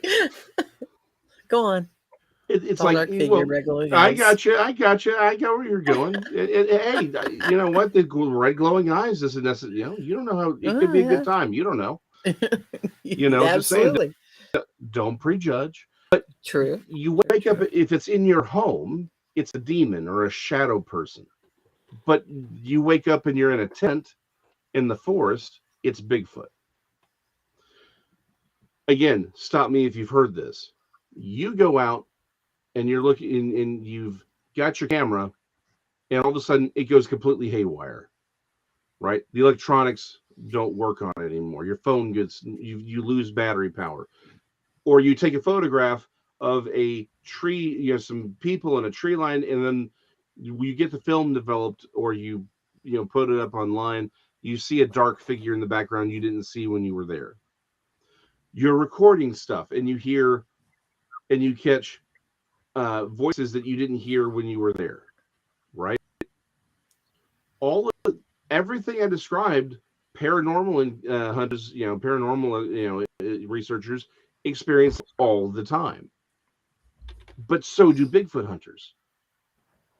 How, at a certain point, we got to ask the question, and we mentioned this earlier, there's too much overlap here for this to be a coincidence.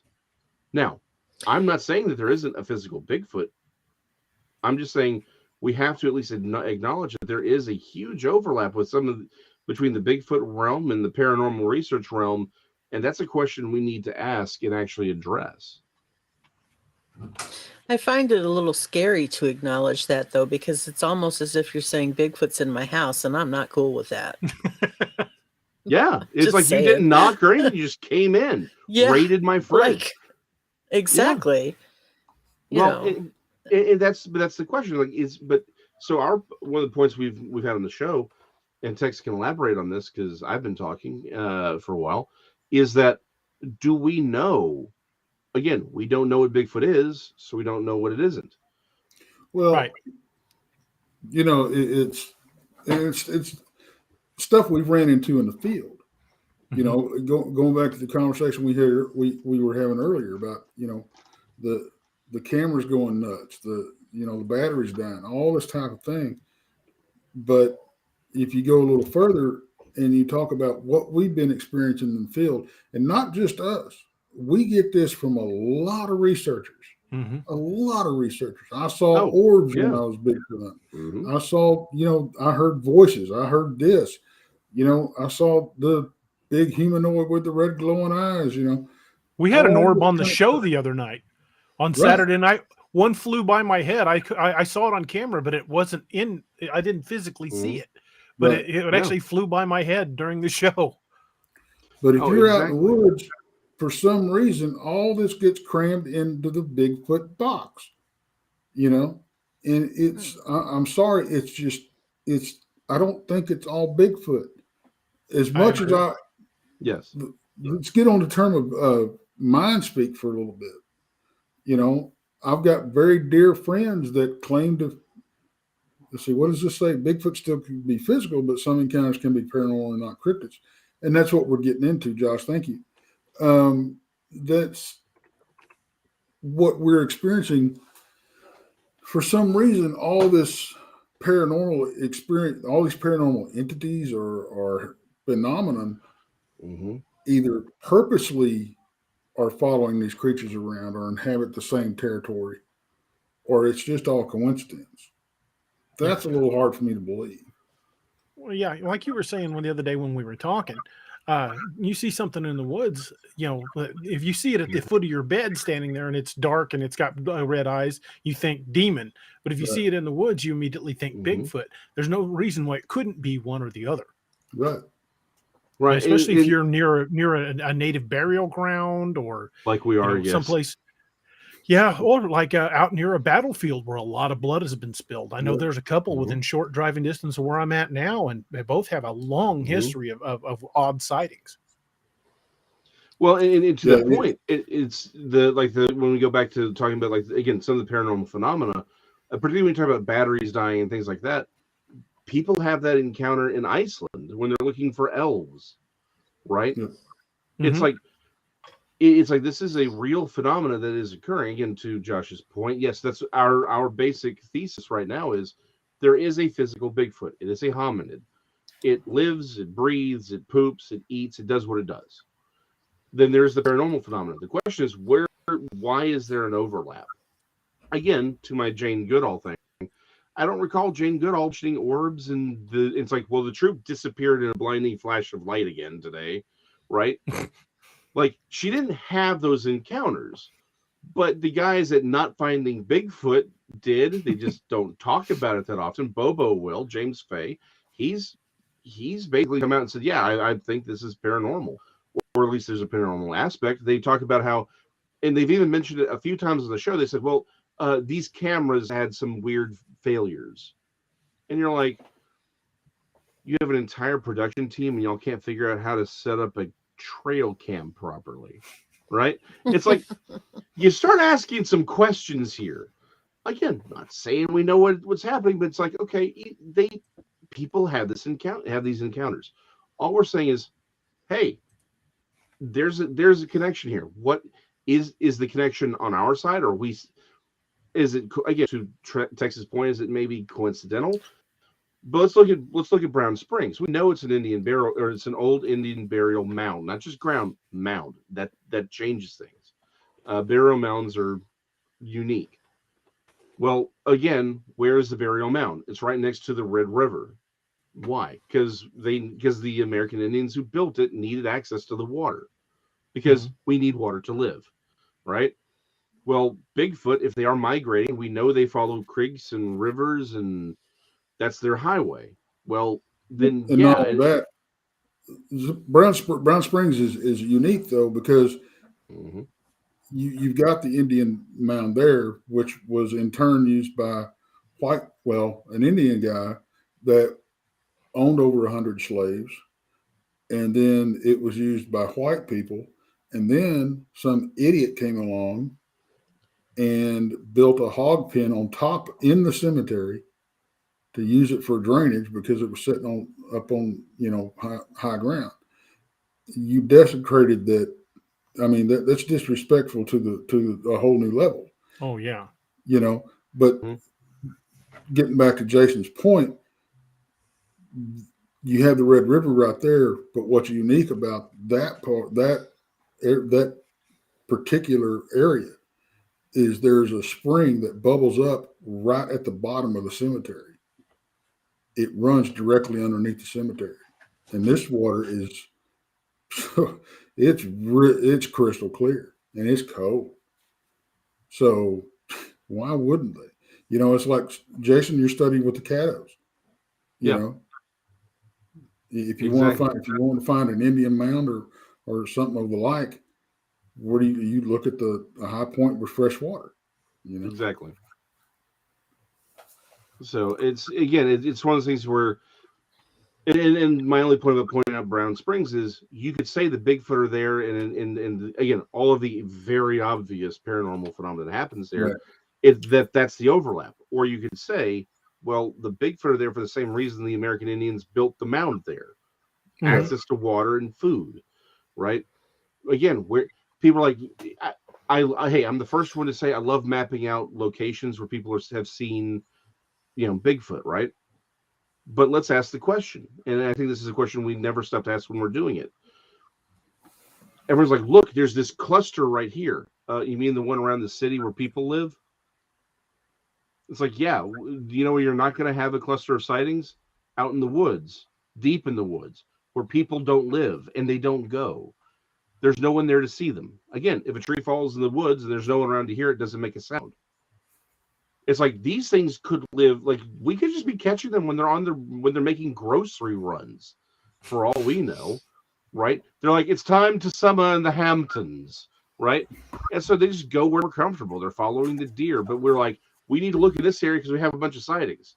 Well, do you have a bunch of sightings because they're there, or do you have a bunch of sightings because you're there? And that's where the people are seeing them, right? So it's one of those things where we just have to start. We have to start asking bigger questions, I think.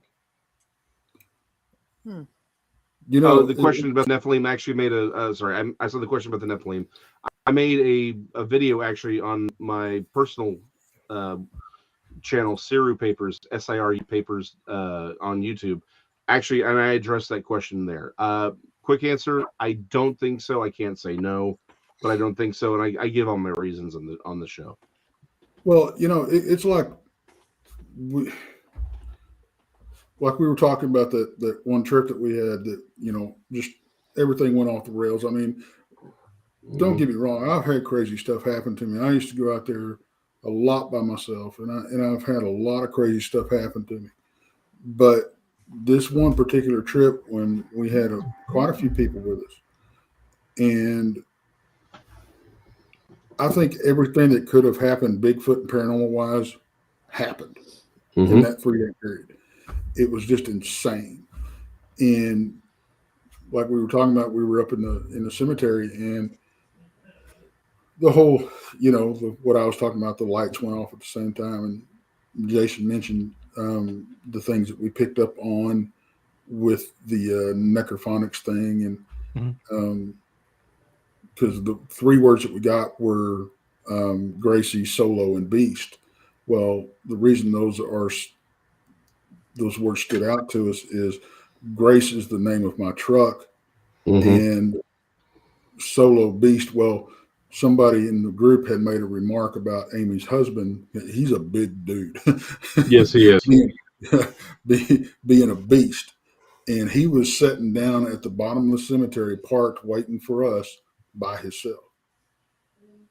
So why those 3 words were, you know, really caught our attention when they popped up. And they were 3 of only like 6 words that we got that night, if I remember correctly. And and he had been called a beast that evening. Right. Her husband, he'd been mentioned as, so it's like, it's not just, oh, he's a guy. I forget who had called him. He's like, hey man, he's a beast. Like, so it stood out. Like, this is not just a random word. This is a word that had been used for him. Yeah, I think it was Gary Jr. I think it was Gary Jr. Yeah. And then 20 yards away from, I was with the girls. I was with Amy and Laney, and they're they're a mother and daughter paranormal team, and they got some cool stuff. But 20 yards away from us in the cemetery are Gary Spikes Jr. and Sr., and they were picking up they were seeing these entities that were on 2 legs and then go down to 4, and they were creeping up to them. They were advancing towards them, and they would, when they hit them with a tack light, these creatures disappeared. Boop, they were gone. Turn the light back off, they were boop, right back there. So that would be a butt puckering moment. Yeah. And in the middle of all this, we had a cougar that was circling through the cemetery that we saw jump across the road, and we found a track in the middle of the road when we was leaving.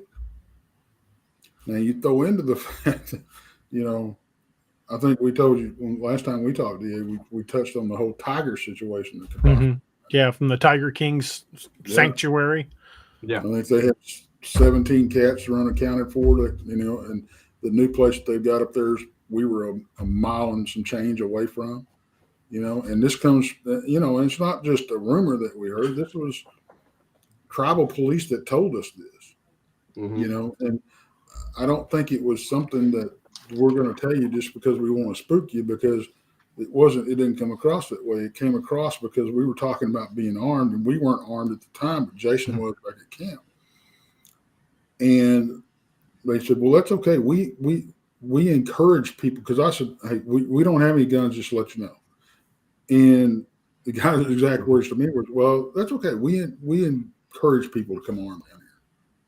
And we're like, what? You know? And then they went into the whole telling us that, you know, the Tiger King place had been moved, and it was miles and change away. And they had reported there were 17 cats that weren't accounted for, and they had reported sightings. Yep. And we're like, crap.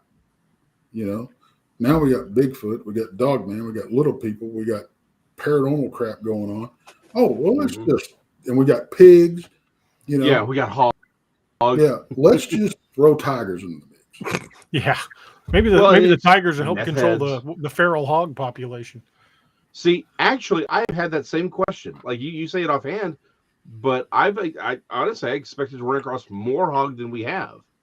To be honest, I mean, like it's a perfect spot for them, and I'm like, I know people are hunting, but it's like, why don't we see more hog out here than we do? Like, and we do see a lot of sign. I mean, the biologist. One trip we were down there, the biologist was out running a bobcat, fixing acres of I mean, they had destroyed literally acres and acres of hay fields down there. Mm-hmm. And I mean, it was bad enough to where he was having to fix them on a bobcat. Well, there was a story I heard come out of Texas just wasn't more than a year ago about a lady that was, I think, in her 60s or 70s, got out of her car to walk to the house, and the hogs knocked her down and ate her. Mm-hmm. Yeah. This happened in Houston. Those wild hogs are dangerous. Oh, they are. No, they absolutely are, which is why they're the only things you can shoot from a helicopter in the state of Texas.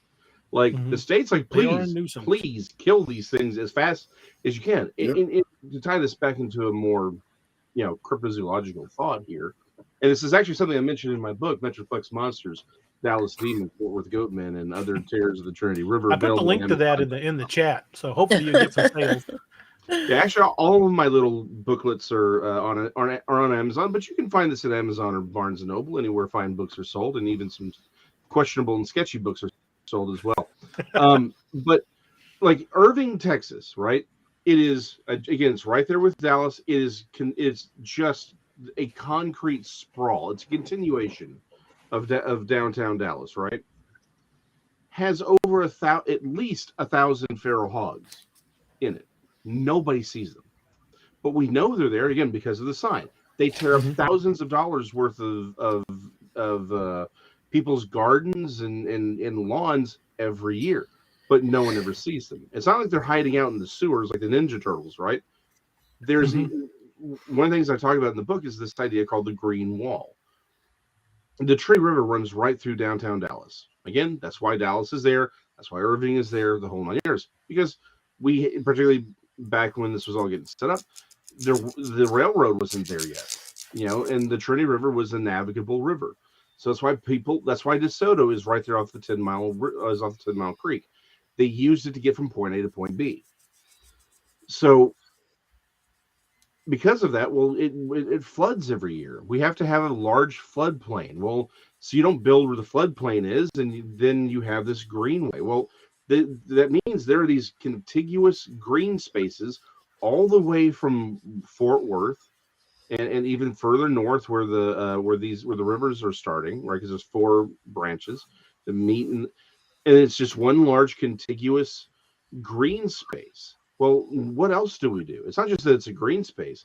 We mow up to the tree line, right? We artificially create a tree line, and then we mow right up to it. Well, what that means is the tall trees, again, tall trees in North Texas, it's a variable word, right? But it's, it blocks the sunlight inside the tree line, so you can move around as much as you want. There's nothing but open space there. But right there at that tree line, you have all of this tall grass and tall shrubbery that grows up. You can't see into it. Again, the creek where I had my encounter, unless you're on a bridge overlooking the creek, you can't even see the creek is there. There are walkways around the creek that the city of DeSoto put in, where if you're on this pathway, 5 feet away from you is a 15-foot drop, and you would never know it was there because the tree line, again, it's mowed right up to it because of the tall shrub. You can't see into these things. You could march an army of elephants through these green spaces. No one would ever see them. And these hogs can hide there. These Bigfoot or pterosaurs, whatever, sure as the heck can hide there too. Well, jumping back, with some of the weird stuff. If y'all want to hear some of the weird stuff that we've encountered or ran across or had happened to us in there, it's really the different things that's happened is just mind-boggling, because we've had everything from, I've seen orbs, or what, I don't know, maybe it was an orb. honest to God, it looked like a laser pointer. It was little bitty. And I thought it was I was looking through a tree line. I was sitting at my camp and I was looking through a tree line and I thought it was a plane in the distance. The only problem was when I got up to really try to get a better look at it, it was between me and a tree. And it was just a little red light is all. That changes perspective pretty quickly. It does, Yeah. it does. You know, and then I've been sitting at camp and with our paranormal guy, Randy Gilbert. And this was the night before me, him, and Jason had an encounter of some kind. But me and him are sitting there, and we're sitting at the campfire, and I see something. I don't know what it was. I thought it was a critter at the time, but something just walked up out of the shadows right on the edge of the firelight and just melted right back into the shadows. Now, where it was very, very, because we checked it out. And Jason brought up a damn good point. Where I saw this thing was very sloppy mud. No trace. And covered in dead foliage. Right. And he doesn't hear this thing, and it leaves no trackway. Right. Now, the night after this happened, me and Jason had showed up, and it was me, Jason, and Randy. And they had bedded down for the night, and they were sleeping in their cars above the campsite at the turnaround. And I was in my truck down at the campsite. I thought I saw them get out, and I thought they were taking a leak or whatever. I didn't really pay it no mind. And then I started hearing, my windows were down, and I started hearing something come up through the trees. On the right side of my truck, and then I heard something come through the tree line on the left side of my truck. Man, okay, I thought they were messing with me. Honest, I did. And so no, it was just me that saw it. But Randy was sitting right next to me, and I said, "Did you just see that?" But anyway, well, although just to point out, other people have seen the same phenomena. Oh yeah, and it's always the same way, which is why again it sort of lends itself to the paranormal aspect. It's through a fire, right? Right. That's I just lost my light. People see it through the fire, right? So yes. So to your question, not that specific time, but some people have seen the exact same phenomenon, just as Texas described it, and right. Usually they're basically alone at a fire, and the thing comes up and then goes away. So sorry, Tex. I'll try and fix my light. And so anyway, I hear this thing come up on the right side of my truck and on the left side of my truck. And I'm thinking it's them messing with me. Well, then they walk away. Saying, okay, whatever. So I get out of my truck and I'm kind of looking around. And well, then Jason wakes up, sees my headlight bobbing around down by camp. I'm stoking up the fire and that type of thing. He comes down, what are you doing? You know, blah, blah, blah. We get talking. He had just woken up from what he calls a dream, but he never remembers his dreams. And I'll let him tell you what he saw or what he imagined or whatever. Yeah. So I imagined, again, a dream. I don't know what it was, right? To his point, I don't really remember my dreams at all. Never have. You know, I've had a few. But the dream I had was this. So we're in my car. I feel like I'm in my car. I'm in my car in the field, you know, right where I'm parked. Everything's like it really is. And I look out over the field. Now, again, let me show you my glasses. This is why I think again, you could use the word vision if you want, but I'm using the word dream. I am blind without my glasses, basically. So I look up and I see 3 figures in the field in front of us. But I have no other way to describe this other than they were made of fire, but like fire wasn't coming off of them, but rather that it was encased within the shape. If you've ever seen, there's Wrath of the Titans, Clash of the Titans and Wrath of the Titans. The Wrath of the Titans, Kronos emerges out of a volcano, right? Kind of like that, where it's a humanoid form, nothing's coming off him, but it's like they're contained within, like the fire is contained within a humanoid form. And there's 3 figures that I saw, two or three. And they were coming and they were just approaching the car. And the next thing I know, I wake up and I see Tex's light bobbing like he's having a seizure. So I'm like, I better go check on Tex, because the entire point, and I had set up a camera trap on my car. Again, my general thought is we're never going to find them if we're running around with, you know, being like, here, Bigfoot, Bigfoot, Bigfoot.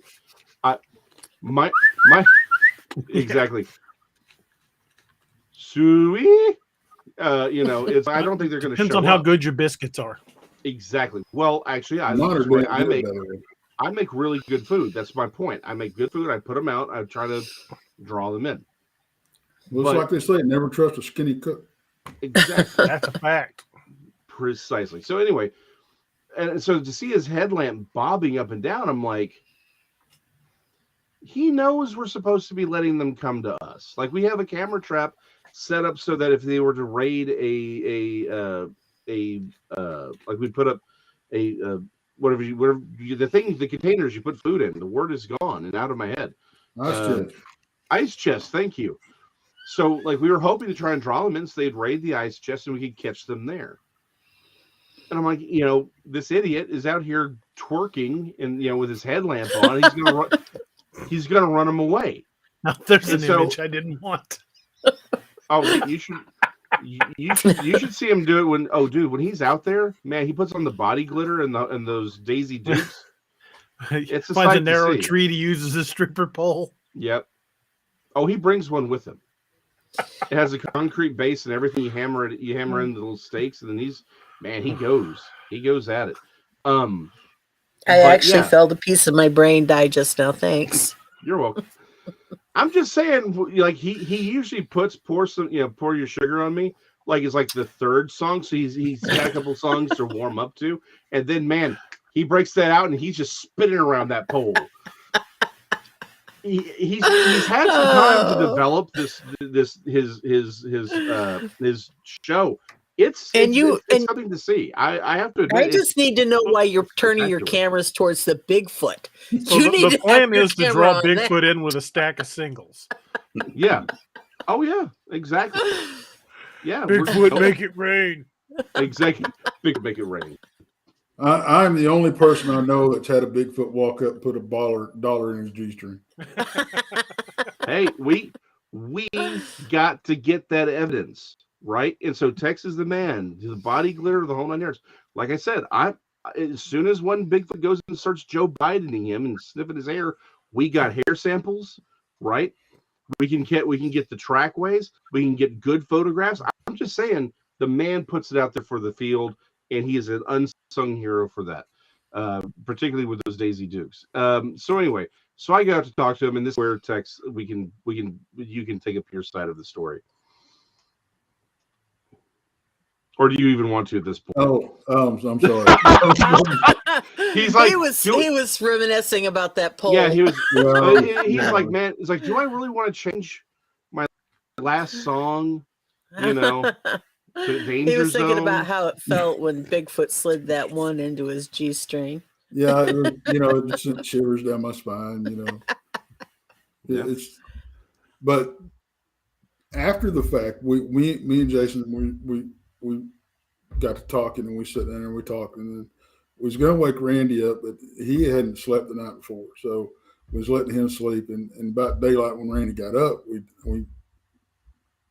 we asked Randy, says, "Hey, did you get up in the middle of the night?" "No, I never got up." And one thing that didn't occur to me then until afterwards, when we all started talking about it, is when I saw what I thought was them two, I never saw any dome lights come on. When you open the car door.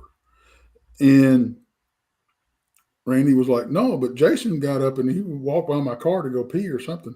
He's like, "No." And we all started talking. All this happened about 1:30 in the morning. And when we pulled our cameras down and we were still going through the footage, we had a camera on Jason's car. We had 2 cameras in these trees. We had a camera in this tree and a camera in the back of my truck. all of them worked fine except for this one where we figured the way we kind of triangulated everything and kind of mapped everything out. We kind of knew the direction these things were taking. And the one camera that we had hoped we may have caught them on glitched at 1:30 in the morning. Wow. Now, it had taken perfect pictures and everything before and perfect pictures and everything after. But it glitched at 1:30 in the morning. So that type of thing is normal down there in Brown Springs. And we've got this paranormal team I was telling you about. They've got a video out there that I've got stills from that it looks like something materializes out of this tree that's about 4.5 feet tall up in the cemetery, turns and walks off. And after it fully materializes, it looked like a freaking Jawa. You know? So I don't know what's going on up there, but it ain't just Bigfoot. And what worries me about the mind speak is I think it's probably me hitting. Oh. I'm very animated when I speak. I'm sorry. So this is why we can't have nice things, Tex. It is. It's That all my if you fault. blow all of our money on new costumes. Yeah. Brown And all that Springs. body glitter. Well, Yeah, it's a lot of body glitter, man. It's not cheap. Hey, I have a reputation to uphold. And you do go, like I said, Okay. you put a lot into these I do. performances. You know, Tex. my heart. I have a question. How do you get it No, out I of your don't. beard? Look, I do private shows, but I only travel so far. I'll meet you halfway. Who says he gets it out of the beard? Yeah. Yeah, his hair is actually naturally black. He hasn't gone gray a day in his. All of his hairs are. That is the body glitter. I see. Okay. Can I just interject something here real quick? Please do. We've derailed, and it's my fault. I completely apologize. No, this is actually sort of similar. So I have another channel that I tell stories on, and I don't do people's encounters so much as I do just research legends and things like that. And I just did a story on a place called Jack Cole Road. And there's all kinds of crazy stuff that legendarily goes on that road. It's in Hayden, Alabama. But I found it interesting that Dogman, I mean, they call it a werewolf and all kinds of other things, but Dogman is seen there. Orbs are seen there. Ghosts are seen there, and just strange things happen there. And I kind of never tied them together until, I just found that interesting, and that's all I wanted to say. Plus, I got this. It is very interesting, and it's like Jason loves bringing this up because I do. We were talking one time, and I said it kind of jokingly, really, but it led us down a rabbit hole that has really steered the ship for the channel for the last, year and a half, Jason? Yeah. At least a year. Yeah. What if Bigfoot is the distraction? And what we mean by that is, what if it's a cabin in the woods type situation? What if all this paranormal stuff is going on, but there's something more intelligent, because if you look at the intelligent level that people credit Bigfoot with having and the capabilities that they credit Bigfoot with having, I mean, that really gets, when you're talking about Bigfoot, and Bigfoot becomes a normal conversation, but what if there's something else pulling the strings, a more intelligent entity, that's using Bigfoot? The Mind Speak is a perfect example. What if this entity is using Bigfoot because he knows this thing or whatever it is understands that these people are out there and they're looking for Bigfoot. They're open to the fact that they will communicate with them. And it presents itself as Bigfoot just to get this foot in the door, or its foot in the door, to somebody's soul. So that's kind of what we're trying to investigate, and trying to unravel a bunch of knots that just seems to, because honestly, in this box that we call Bigfoot, if you open it, it looks like spaghetti because there's so many things in it, and we're trying to untangle it. And we think we've got a, what? You're like, Bigfoot's going, hey, look over there to the left while something's going on with it. Yeah, well, we think something more intelligent than Bigfoot is doing that. You know, it's using Bigfoot as a distraction to go, hey, I can get my foot in the door, you know, this other way too. So maybe that's what we're seeing. Maybe it's not. I don't know. And like I said, I'm never going to say that, you know, somebody says, I had Bigfoot mind speak to me. I'm not going to tell you you're lying. I'm not going to tell you didn't experience what you did, because you did. But I mean, we could postulate a lot of theories, right, until something concrete is determined. Right. Tex, I'm right there with you. I'll never say somebody's encounter story is wrong, because each of us have had different odd experiences and times, you know, things you couldn't explain. And, you know, it's kind of like, you know, if you run into somebody that claims they're an expert on the subject, they're lying to you or trying to sell you something, because there are no experts. No. All we've got is theories. And until it's actually, you know, cataloged and proven to science, that's all we're going to have is theories. Right. Well, science has nothing but theories also about anything, right? Science is the best guess that we have, and then you develop a model around it, and then when you get new evidence that says no, this model is wrong, you move on. So let me take it a little bit further than Tex, because again, I state myself as a biblical paranormal researcher, right? I state what my bias is on the front end, and this is one of the questions I've started to develop again from this whole, you know, Alice in Wonderland kind of rabbit hole that we're going down. Is this, where is the line between interest in worship, right? I mean, this is one of those, a religion to a lot of people. It is straight up a religion. I mean, and that's sort of one, and it's like, well, why would these, because we start asking this question, because it's like, why would whatever this paranormal intelligence is that's behind, again, I'm not even suggesting they're necessarily controlling the Bigfoot, but there is some evidence to that effect, rather that they are trying to look like Bigfoot, right? Like I'm of the opinion that there is a physical Bigfoot running around. I just think it's a very small population that wants nothing to do with us. But then I think there's all this other stuff that's paranormal, but it does seem like it's going out of its way to look like Bigfoot, right? Well, it's like we've talked about, Jason. It's, you know, we've had to narrow down our parameters, what we call a Bigfoot sighting, so far, because, you know, even half the stuff that I've seen, we can chalk up to paranormal.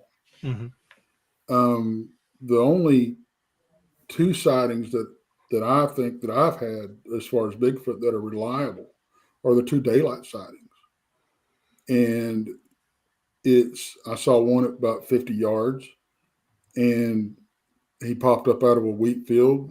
The wheat hit him about waist high. He ran through the wheat, out of the wheat field, across a fire break, and I saw him head to toe for a couple of steps, and he went into the trees.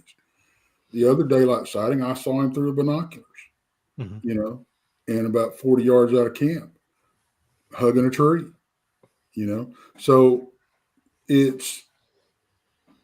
but if you see, if you're sitting around your campfire at night, and just because you see a big 8-foot tall humanoid thing with whatever type of eyes, glowing eyes, you can't for sure say that was a Bigfoot.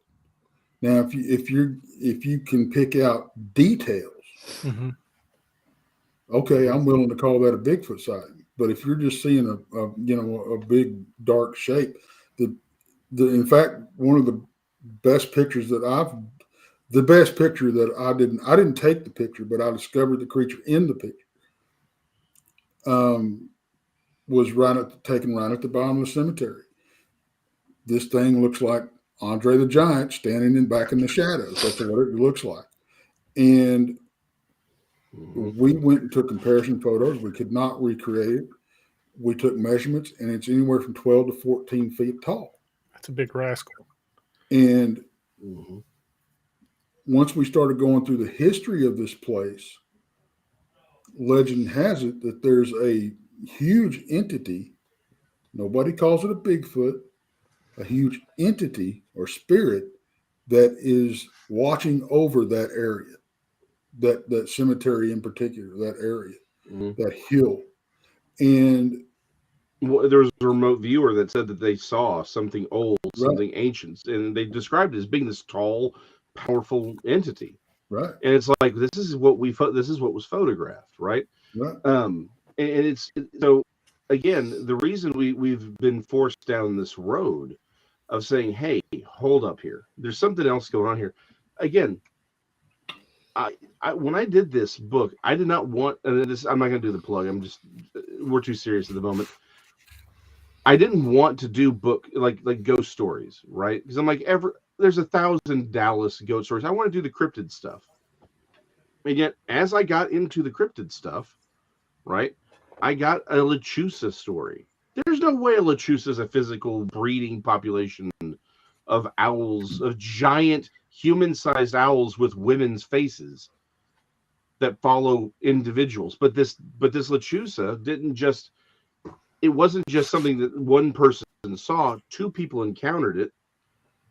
Actually, three different people encountered it, and two of them saw it. And the one that the thing seemed to be chasing, because it haunted her for like a week, right? When she saw it, it was in her oak tree, literally bending the thing down from its weight. Her aunt was the curandara for Oak Cliff, and she was throwing charms and swearing in Spanish and throwing holy water at it and doing magic things at it. It's like they both saw this thing, and it had an effect on the physical world. I got two different accounts. One was a group of people. The other one is the famous Sandy Grace encounter of people actually seeing a half human, half goat, like a satyr out of Greek mythology, at White Rock Lake in Dallas. One of them is, again, Sandy Grace's sighting is in broad daylight. The thing walks out of the tree line, looks at her while she's jogging, smiles, says it scared the crap out of her. It walks towards her. When it gets within like 15 feet of her, again, 15 feet, it crouches down, disappears in a flash of light. That's not a physical creature. Well, I mean, let me phrase this. That's not a natural creature. Right. I've got a thing in here that looks like I don't know what. Crossing the street around the Goatman Bridge in Denton, and there are Goatman bridges all over Dallas, all over the Dallas-Fort Worth area, and there is a connection. I mean, it's everything. I've got stories I'm tracking down in Cedar Hill and in Grand Prairie, which is right next to Cedar Hill, of little people, of a headless man that approached a dude's truck.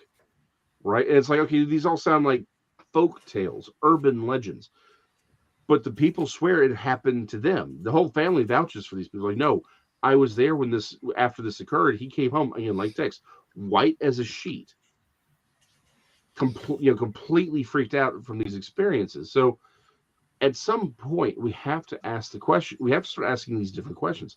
There's clearly a paranormal, again, the paranormal is real. This is just fact. Now, again, for me, I'm thinking, again, the word demon I think is too narrow a view, because we think of one thing, right? It's clear that there's a lot of other things out there that I would still say are not friendly, right? They're on the Satan side here, but this whole thing, it's like the question that we have to answer and we really need to explore is when we look at big quote unquote Bigfoot sightings, and we're making our little maps of the sightings, right? How do we know which one's which? How do we know which area that everyone is now going out to and investigating and spending all this money on and buying these little figurines and we buy our little Bigfoot, things. At what point does it become worship? It's like, because that's the question here. It's like, if these things appear, it's like, why would these things do this? If they're assuming, again, and this is just the assumption that there's even a physical Bigfoot out there, right? Assuming that there's a physical Bigfoot and this stuff's trying to hide his Bigfoot, we got to start asking why. And how do we know what's what? These are the two most pressing questions as far as I'm concerned on this. Because maybe the reason we haven't found these things yet, maybe the reasons we don't have better evidence is because we're looking in all the wrong places. Maybe we're looking where the paranormal stuff is because the paranormal stuff wants us to be there. And it's feeding off of us. And that ultimately, people within the community are feeding it and worshiping it. Or maybe it's just to throw us off the center as to what is really happening. Maybe these creatures are hiding as Bigfoot so we don't recognize them as paranormal to begin with. So they can operate essentially in the open. And people aren't saying, hey, there's all these paranormal creatures running around. What are we going to do? C.S. Lewis in his Screw Tape Letters there's this discussion about whether or not it's better for, from a demon perspective, for someone to be a witch or a materialist. Because the materialist never thinks of God, but the witch, at some point, because they're constant contact with demons, say, "Hey, if there's a demon, does that mean that there's a God?" Right? And their mind starts to turn that direction, and so they could be lost. And so there's this conversation that's happening here. Well, C.S. Lewis speculates about the existence of a materialist witch, something that would allow someone to believe in the supernatural without actually believing the supernatural. That becomes a physical thing, right?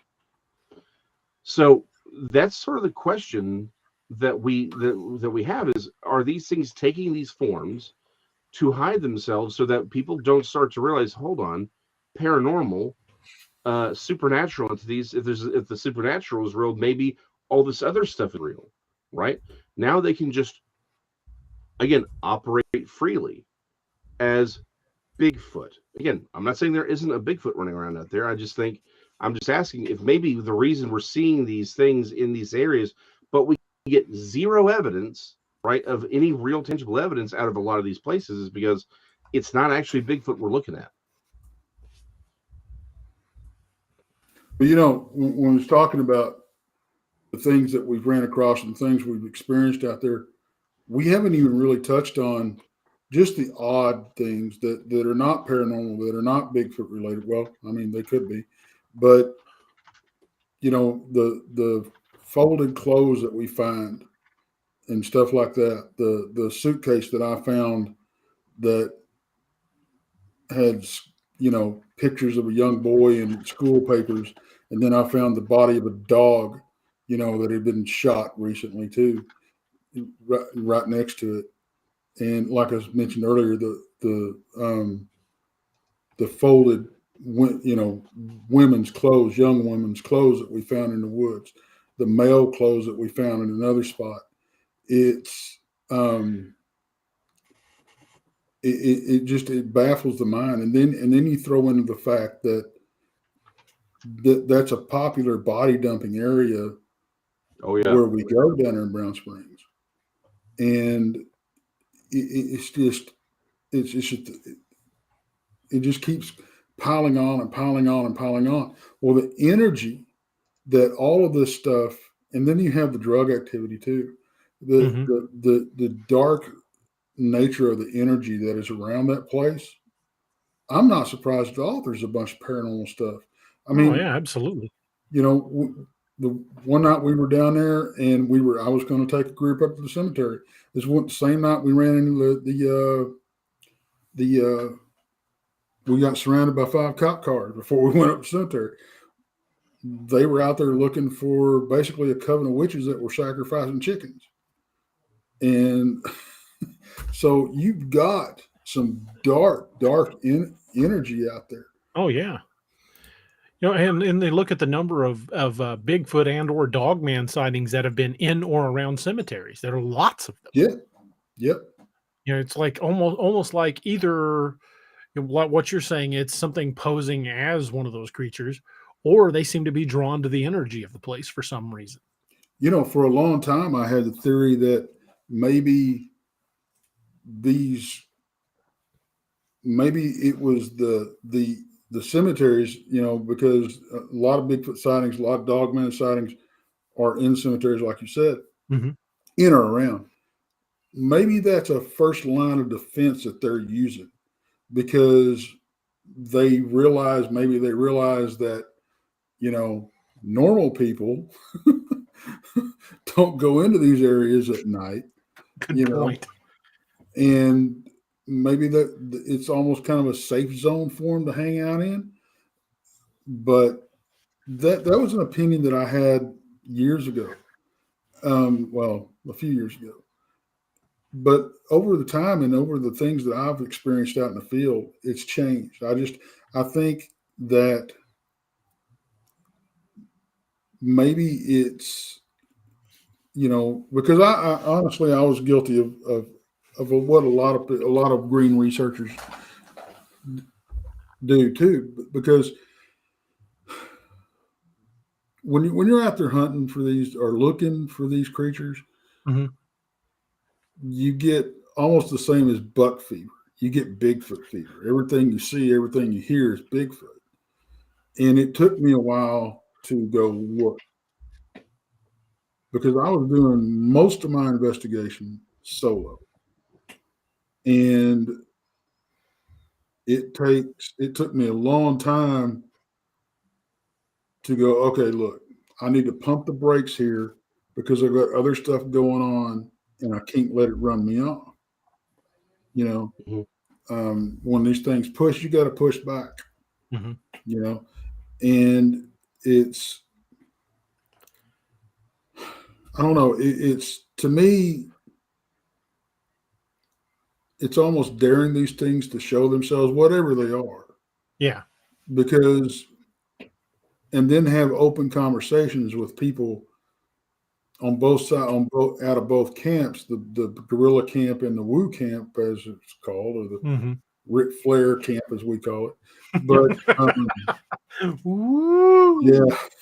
yeah, it's like, we need to find another. Like we keep telling them, the guys, you need to find another name for this because only Ric Flair can get away with saying that. But it is what it is. So, and I saw something about a Bowie knife. Somebody, their fire power is a Bowie knife. Yeah, he lives in Australia and they're not allowed to have firearms. Well, let me tell you, for the longest time, up until last year, about midway through last year, all I carried was a Bowie knife. Nothing wrong with that.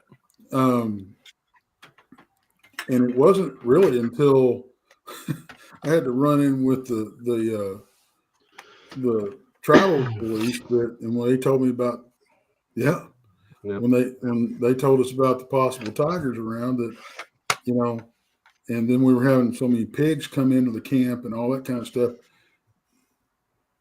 I finally said, well, okay, I'm going to go ahead and carry a firearm. And I started carrying a 45.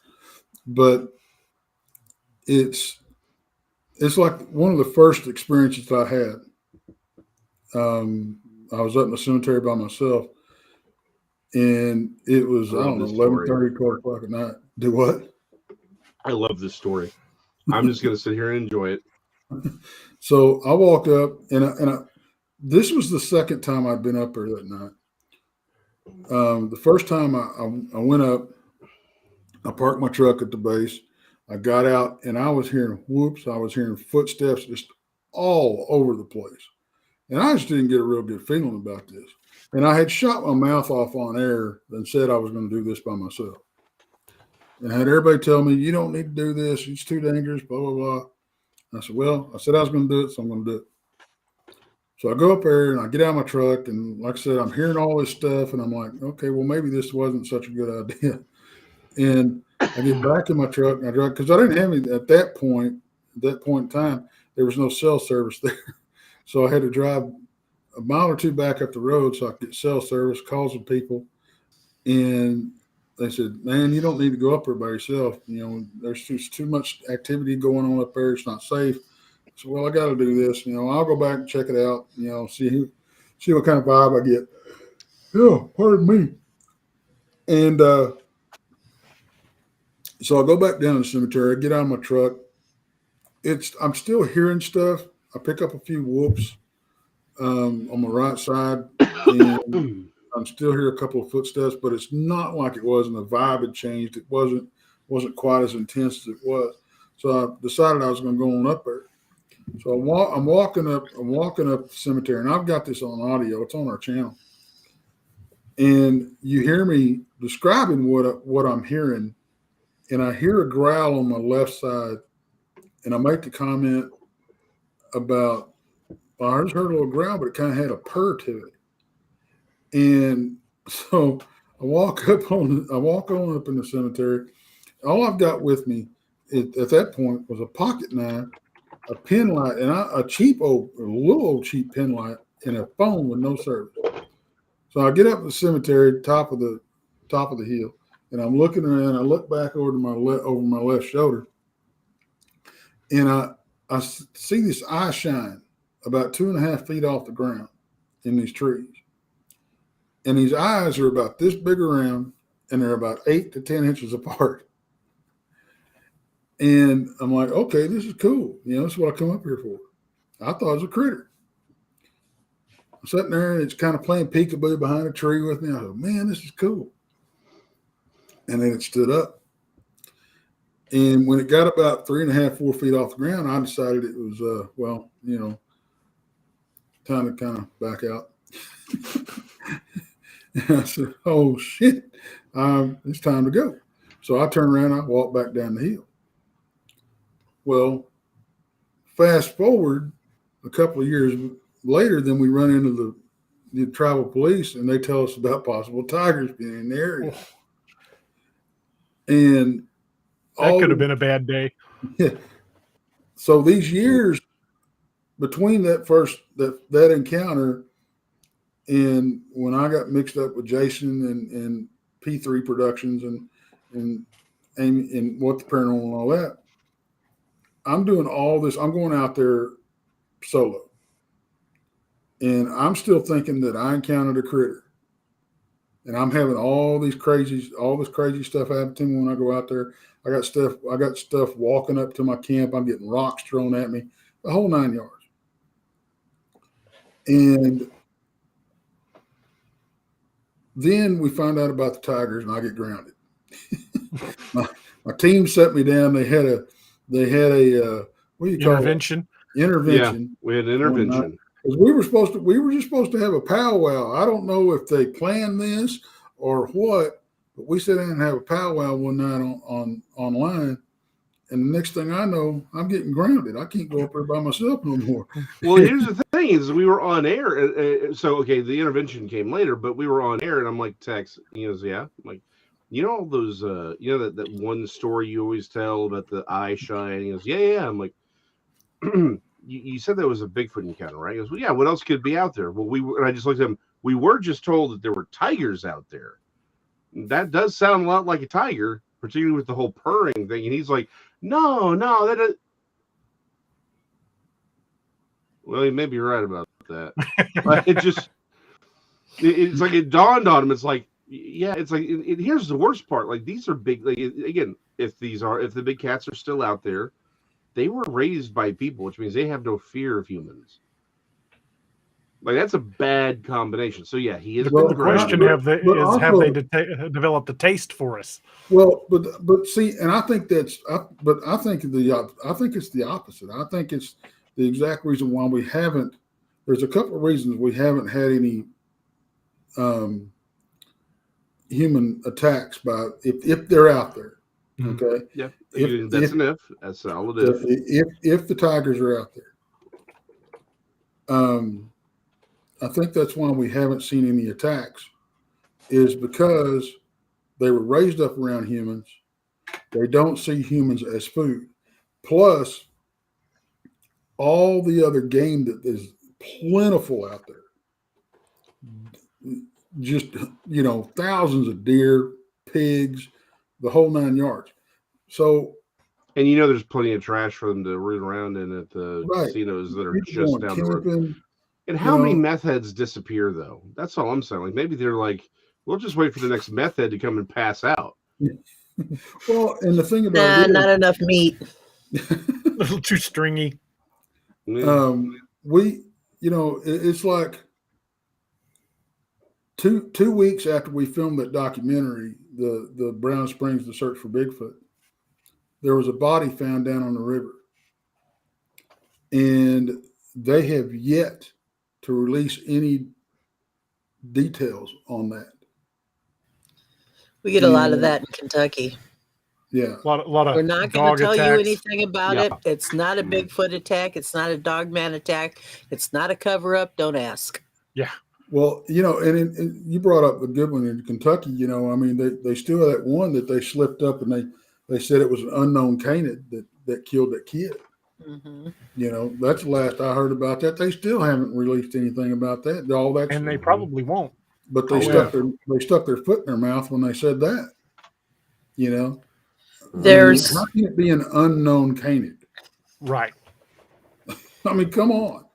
Yeah. There's a sheriff's office having a big fight with the DNA over some horses and some farm animals that have been killed. I can't remember what county it's in, but the sheriff's offices, the DNA says these animals were killed by a human being, and the sheriff's offices, there are no gunshot wounds, there are no knives. These things were torn apart. No human could do this. Right. And the DNR is like, yeah, no way. Well, it's like, they're fighting over it. That's like the couple that was killed down in Brown Springs in I can't ever get the dates right. It's either 86 or 96. Yeah. But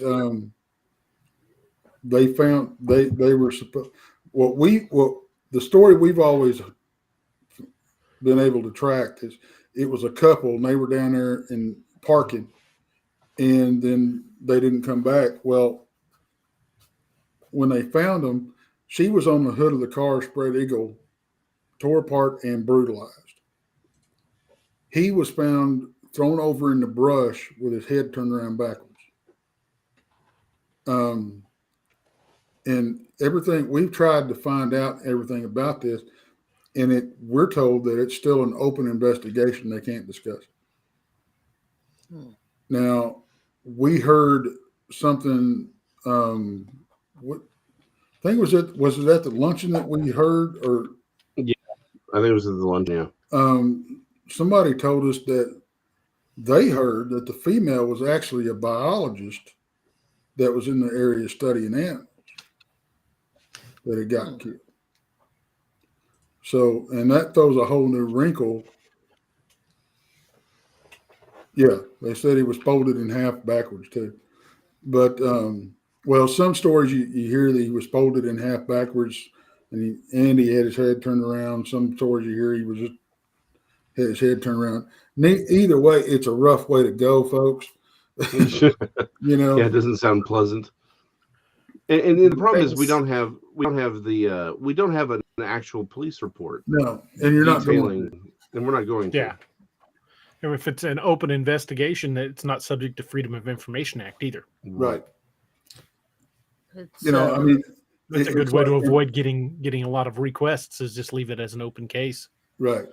And then we're talking about the tigers and everything. The trip before last, I think it was the trip before last. One of the guys, it was when we were shooting the documentary. So one of the guys that was with us saw a freaking bear. So now we got lions, we got tigers, we got bears. Oh my! Yeah. So you throw Bigfoot into the mix, and things gets really interesting. Yeah. What you need is a pair of ruby slippers. Yeah, exactly. Well, there was another story about an old boy that got folded in half. It was a guy at a quarry, I think somewhere in Tennessee or Kansas, Kentucky. He took a pot shot at one, and they found him folded backwards and stuffed back behind the wheel of his truck.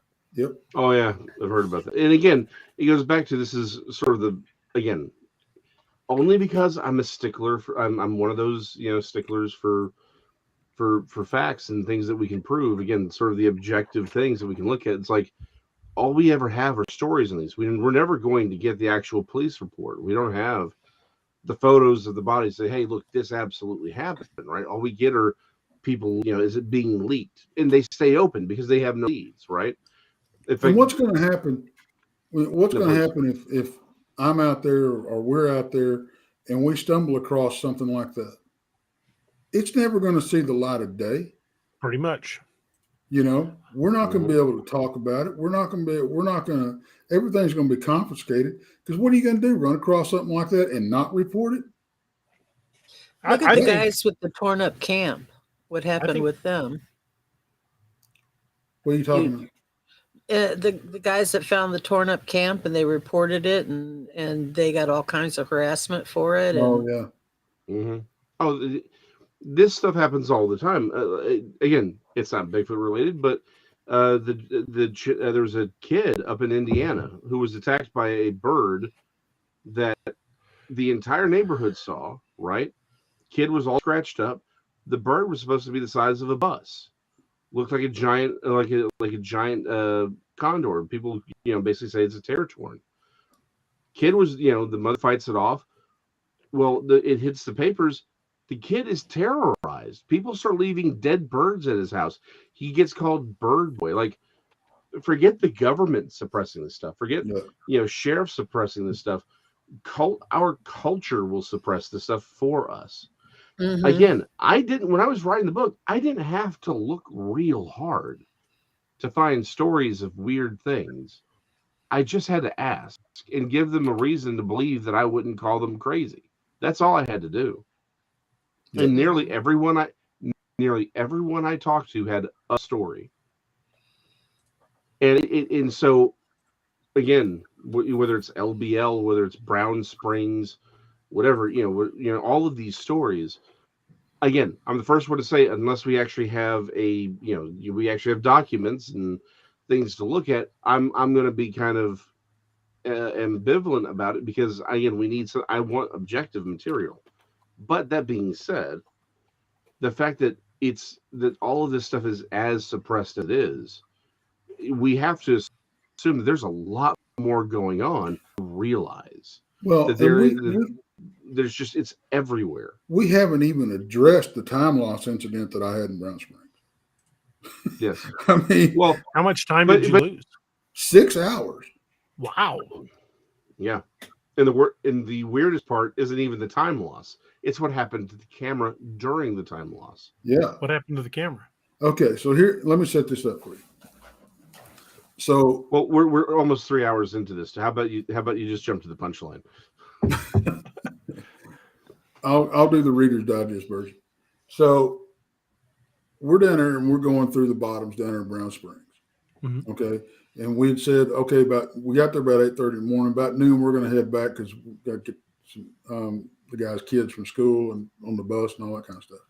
So we start getting hungry and we head back. We figured it's about noon. Neither one of us ever looked at our phones or anything. And I think that's one weird thing that stands out about this. We never even thought to look. So we walked back. We missed the turnoff to go up to the truck by about a quarter of a mile. So we had to turn around and come back. We go back. We get back at the truck. It was like 4:30 in the afternoon. We thought it was about noon. And we thought we'd been down there just a couple hours. Well, then that was weird. We actually kind of just blew it off because there wasn't nothing weird. Neither one of us had any weird effects or anything. And we really didn't. We just like, golly, we lost track of time. He gets back. He starts going through the footage because he filmed the whole trip of us walking down through the bottoms. I never left this old boy's hip. Okay, because I was new to the area. I was still learning my way around.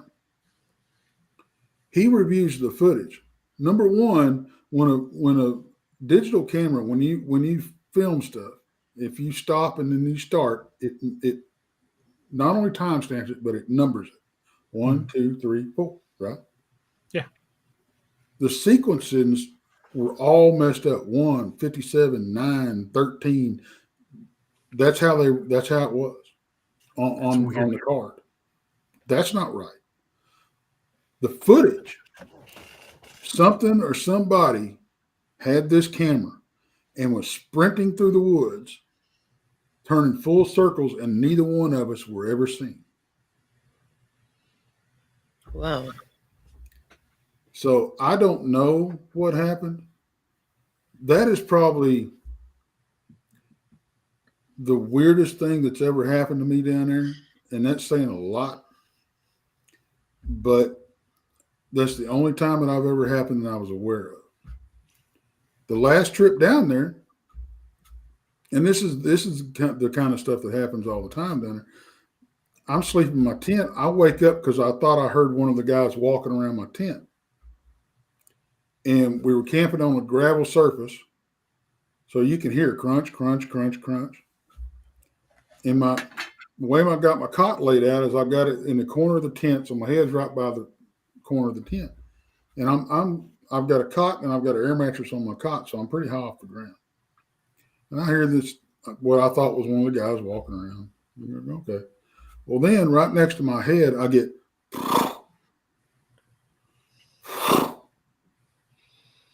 right by my head.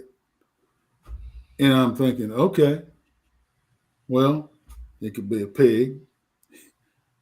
Could possibly be a tiger. You know, it could be a lot of things. And I'm thinking, crap. Could be Jason snoring. And then I went, well, crap, my pistol's in my truck. So I rolled over and I grabbed my phone. I hit the voice recorder and I laid it back down. I rolled over and went back to sleep. So I review the audio. Next 2 hours, I catch multiple wood knocks all around.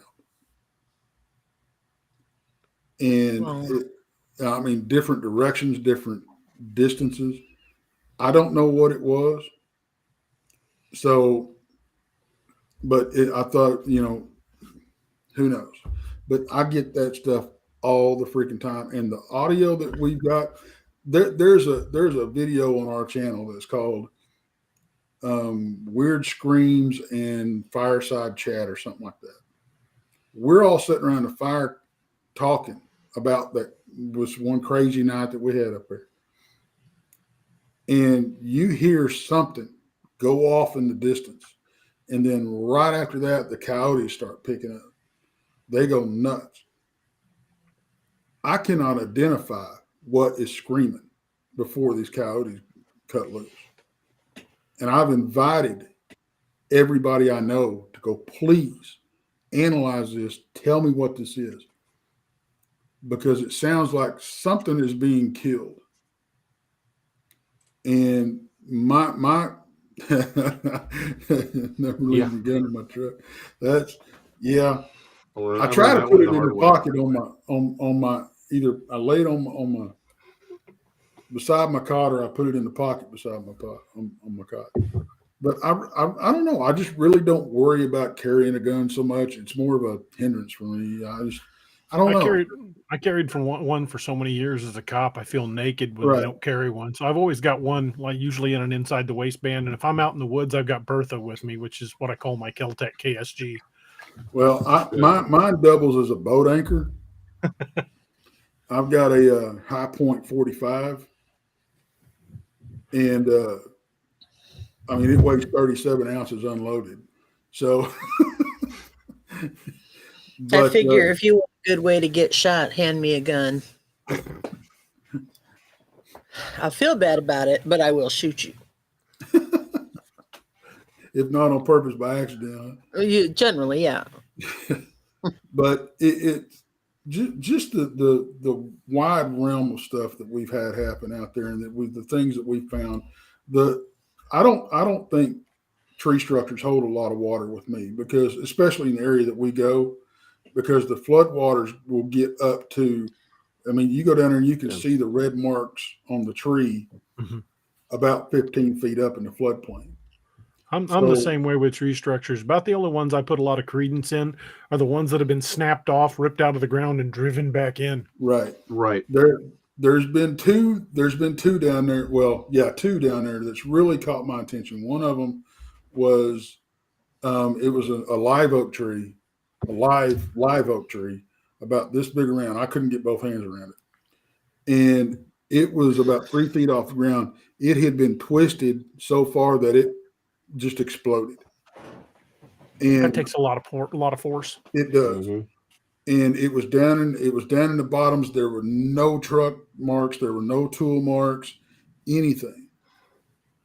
And that's I saw that. But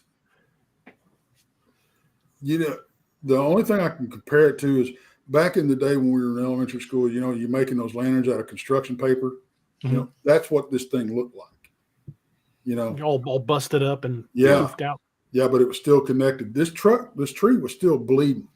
That's how fresh this was. So, then the other one was up in the cemetery. Now, it was a big cedar tree. All the limbs from about 15 feet up down to the ground on one side of the tree were all ripped off, not cut off, all ripped off, piled up at the bottom, and it looked like something had been sleeping in. Those are the only two really tree structures that I found personally that I don't have an explanation for. Yeah, I'm right there with you on the tree structures. I'm pretty skeptical because even the ones that look like they've obviously been created as a structure, right. You don't know. Some person could have done that. Exactly. Unless you see it in the act, it's like measuring it out with its forearm and sticking stuff in there. Unless you catch a Bigfoot in the act, it's hard to say with any certainty Bigfoot made the tree structure because it could have just easily been a person. But however, when you find those ones that are ripped, snapped off, ripped out of the ground, and driven back in, that would take heavy machinery at the least, and those are being found in places where there are no roads. Right. And that's the one thing about that oak tree. That's what we scoured the area, and we couldn't find anything. No footprints, no tool marks, no nothing. And okay, maybe it was the finger of God come down and twisted it and broke it. Yeah. But there was saplings that were dead surrounding this thing that were no bigger than this big around, undisturbed. So. A lot of that, it's just, to me, that is beyond explanation until you take into account that you've got a creature that is obviously physically able to do this, because we did the math one time using power lifters as a human base and comparing to gorillas. Gorilla is 7 times stronger than a human. Okay, so if you take that and you do the math and you ramp it up to about 9 feet, a 9-foot Bigfoot is probably capable of lifting 10,000 pounds. That's a lot of weight. You're talking I'd bring it down a little bit because absolute weight, muscle, it gets weird, but still, right. Something that is significantly more powerful than a human. Right. I mean, because one of the things we often Davis was saying, Davis, when we had him on the show, he said if you look at a Bigfoot creature and you estimate it to be 600 pounds, he said realistically you should double that because they are just so densely built. So you're looking at a 1,200 pound animal. Yeah, if it could lift, even if it could only lift twice its body weight, that's still a ton. Oh, absolutely. Well, and I'll use a bull for an example, 1,000-pound bull. Okay, I've seen videos of a 1,000-pound bull hooking the front end of a car and lifting it off the ground with his neck. Yeah. When I was a kid, we had a bull flipped a tractor over. Yeah. So, and I rodeoed for about 5 or 6 years. I know the strength of these damn critters.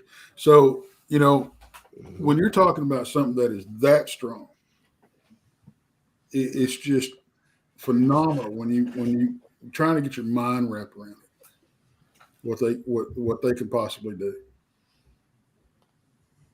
Yeah, I mean, this all goes, and of course, the worst part of all of it is, yes, Bigfoot is the best explanation for this phenomenon, right? It's, and I was talking to someone who's just, he flatly refuses to even accept the possibility of a Bigfoot, right? And I'm like, well, hold on. What do, we talked about the trackways. He's like, well, it doesn't mean a Bigfoot made the trackway. I'm like, well, yeah, but it kind of does, right? It's like, we have tracks, they're this far apart, they're this far, and it's like we can start doing the calculations on, because it's an observable thing. These trees, this is observable phenomena. But we don't know that Bigfoot actually technically made the footprints or technically made, broke these trees or creates tree. Like, we don't know any of it. It's just speculation. It's just the most reasonable the most reasonable explanation for this is a creature powerful enough to do this. We see Bigfoot. Bigfoot looks like it's powerful enough to do these things. But at the end of the day, we don't know that a Bigfoot's ever made a tree structure. Yeah, like I was saying earlier, there are no experts in this field. No. And anybody that claims to the contrary is selling you something. I mean, the bottom line is, the more answers we go out in the field, the more answers we find, the more questions we have, and we're just left scratching our head. Mm-hmm. I will never in a million years claim to be an expert, because in anything other than cookies, it's like you said, DA, there are none. I saw a comment on a video the other day where the guy claimed to have friends who had degrees in cryptozoology and parapsychology. I was impressed. Don't know where they came from, but I was impressed. Mm-hmm. I made it. You know what? I have looked honestly to see how where you could get a degree in cryptozoology. I found one school that offers it. There is a school. How do they know enough to teach you enough to give you a degree in it? That's why accredited universities don't generally give that degree. I couldn't find any in the United States after that guy made that comment. So that's why people only get that, so they got a diploma to hang on. I got a degree in cryptozoology. Yeah, how was the teacher qualified to teach it? Did Lauren Coleman come to the lecture? Yeah, I made the joke a month ago that I'm going to make the announcement that I am now a cryptozoologist. Poof. Yeah. Well, it's like my title. I made it up. Claim. Oh, exactly. Well, that's why I made up my title. I'm like, well, since these are all made up titles anyway, when people are like cryptozoologist, it's like, okay, I'll make it up. I'll just make up one that makes people go, what do you mean by that? Like it's like, if you're gonna make up a title, make up a title that at least makes you sound interesting, right? I am Lord of Cryptozoology. Yes. That's like, people ask me to take them out Bigfoot hunting, and I said, well, I'll take you camping. Yeah. I mean, it's camping with an agenda is all it is. I know guys that have gone specifically out and camped deep in the Mark Twain looking for Bigfoot and found absolutely nothing. And I know other people who were driving down the highway on their way home and saw one cross the road. I've got a report of up in it's a town right outside of, about an hour outside of Ruidoso, New Mexico, called Cloudcroft. And this old boy worked for the highway department.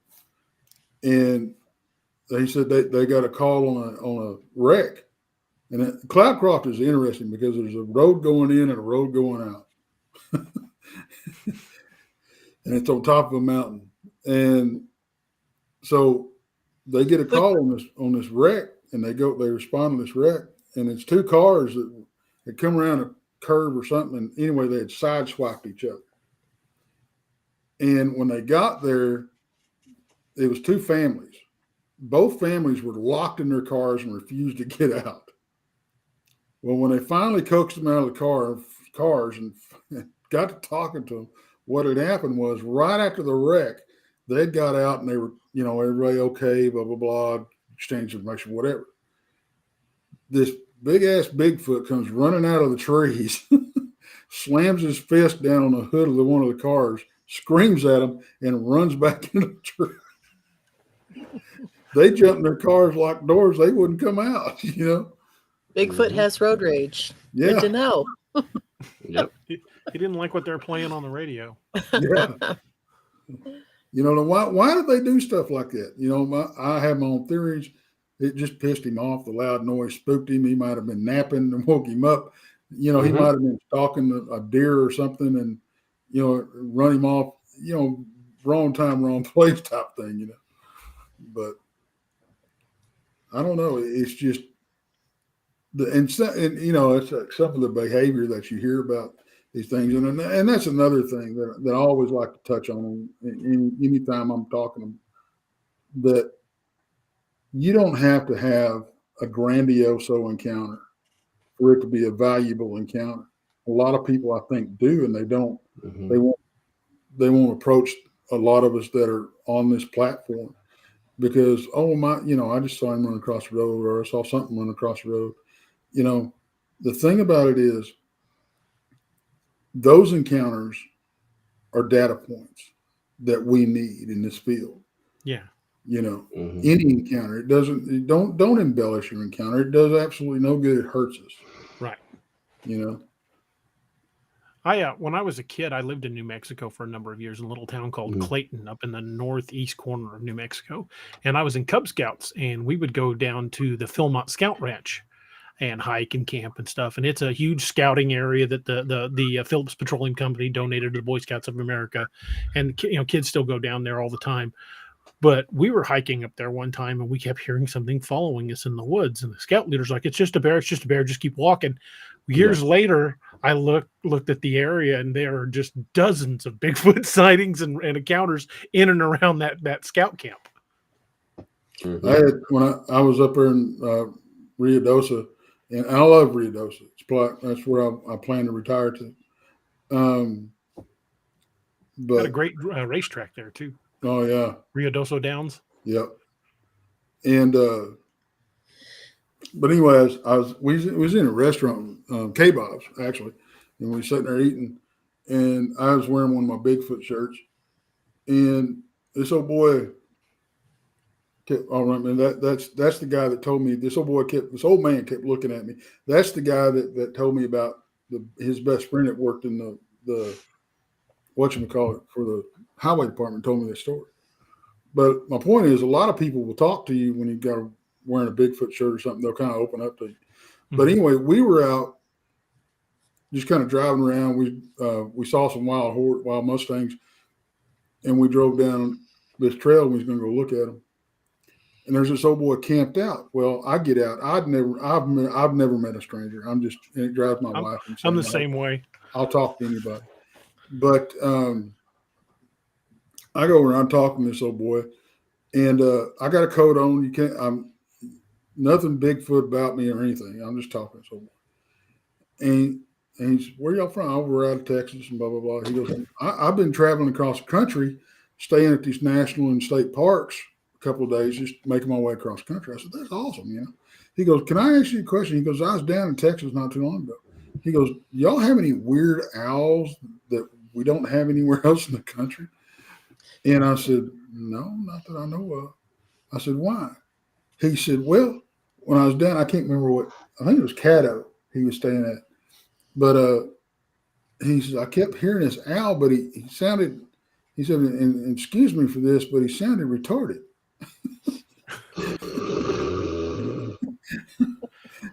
And I said, "Well, 8 foot tall retarded owl." Mm-hmm. I said, "No," I said, I don't think, maybe he was sick or something, And he goes, "Well, I just wondering, what kind of species of owls y'all, had something down there." And then he gets to tell me he was walking up the trail. He said, "I was about a mile and a half up the trail, and I found a horse skeleton up there." And I said, that's pretty normal. I mean, you got because a lot of the horses, they just foaled and they had some new babies with them. Mm-hmm. I said, they take a misstep on one of them trails, that's break a leg, they're done, He goes, no, it's a full-grown horse. I said, "Well, still, I said, plus you got bears and everything, Horses do get old and die. Yeah, exactly. Yeah. And I said, that's normal. I said, "I don't see nothing out of it." He goes, and he said, "Well, but the femur was broke." I said, "What?" That takes some force. Yeah. That's a thick bone. And I said, you're not talking about the lower leg. He goes, no. The femur, the upper leg was broke in half. And the skeleton was intact. I'm like, well, maybe bear got a hold of it, chewed on it, busted it in half, something like that. He goes, I went over this thing with a fine-tooth comb. I couldn't find any teeth marks in the bones whatsoever. I said, really? That's unusual. Yeah, very unusual. And I didn't have the heart to tell the guy, could have been a Bigfoot, Yeah, well, I mean, and again, when you were talking about Caddo Lake, it's like that's Jefferson, Texas. That's the big, it's the official Bigfoot. Yeah, well, I mean, it's the official Bigfoot capital in Texas. So that it is. Yeah, I mean, it's and again, not necessarily in the same place. It's many, many hours away, but Davy Crockett's encounter is basically in the same forest, right? Mm-hmm. I mean, it's one of those things where, again, East Texas is where Bigfoots go to play, at least as far as we know. It's just, again, it's a big ball of WTF, right? Yeah, it is. And I think a lot of people talk about these owls that, don't sound right and everything. I have a theory that, I think the full-grown adult Bigfoots can probably mimic everything where you cannot tell the difference. But I think the ones that we hear that are odd sounding, I think maybe juveniles honing their craft. Very well could be. I believe they can mimic sounds. Oh, yeah. Well, humans can mimic sounds. Why wouldn't they? I mean, exactly. All kinds of, mockingbirds. We have an entire species dedicated to that. Hell, I was at a chili cook-off, and we heard a cell phone going off, and we thought somebody had got drunk, passed out back in the tree behind us, and we went looking. Turned out it was a damn mockingbird imitating somebody's cell phone. So, these are all my father-in-law. My father-in-law, before he passed away, I don't know how he did it. He could whistle, but his lips would like quiver, and he could mimic cell phones and crickets and stuff like that. And I've never been able to duplicate it, but he could do it, and people would check their phones. He would just cackle. Thought that was the funniest thing, because he'd do it in public, and people would pick their phones up and look at him. We had something odd happen to us talking about owls. We come out of the cemetery this last trip, or this trip before that, I can't remember, but. And we just stepped out of the trees on down at the bottom, and this owl cooked off, and I'd never heard one do this before. It hooted and then screeched. I mean, boom, boom, and we was like, "What in the world?" But you hear a screech owl at night, it'll make your butt pucker. Oh yeah. I mean, we had. But I mean, we caught that on audio, and we did run it through, and we did analyze it. It was in the frequency of an owl. Now, we do have sounds that we caught out there that are not in the frequency of a human, and they're not within the frequency of an owl. So, there is that, but. I don't know, gentlemen. I'm sorry, but the pain factor is getting a little out of control for me here. I understand. We've been at it for 3.5 hours. I'm about ready for bed. Yeah, we probably ought to start wrapping things up. Yeah, I'm over here like Tex. We have to leave some mystery. Hey guys, try to get people to our channel. To DA's like, please go away so I can. No, I would love to have you guys back to talk more. Absolutely. Right. And I mean, I don't mean to cut y'all short. I'm actually, DA can tell you, I've been here about an hour and 23 minutes longer than I usually make. She's usually in bed around 11. Yeah. So, I mean, it's been fascinating. Really, it has been. And I would love to have you guys back. I mean, I think we've just kind of touched the tip of the iceberg. Oh, we have. Yeah, unfortunately, at 3.5 hours, we just scratched the surface. Yeah. So we have to plan to have you guys back here in a bit. Absolutely. I sure appreciate like you a guys plan. coming on. Oh, it's a And pleasure. hopefully some folks from our channel will go over and subscribe to yours, and maybe we'll pick up a few of yours and help spread the love and grow both channels. That's the plan. Well, fellas, I Well- certainly appreciate you guys coming on tonight. I will definitely be getting with you and make plans to do this again. I Sounds know great. we're getting past Naoma's bedtime. Take a quick moment to remind everybody that if you're going to go out, either if it's hunting Bigfoot or hunting anything, or even hiking, camping, whatever you're going to do, be prepared. Take something to defend yourself, even if it's just bear spray, and take a medical kit. Take a first aid kit. Yes. The life you save could very well be your own. And I'm not just saying this because Carrie Davis is my buddy, but I carried a Dark Angel medical kit my entire time in law enforcement, and I don't trust any other kits to save your life. Whether you're needing a first aid kit or a full blown trauma kit, Dark Angel Medical has those kits, and you can check all of those out at darkangelmedical.com. And if you use the discount code Cryptid25, you'll get 25% off your entire order. They are the best kits in the business, folks. And if you use one to save a life, even your own, they will resupply the kit for free for life.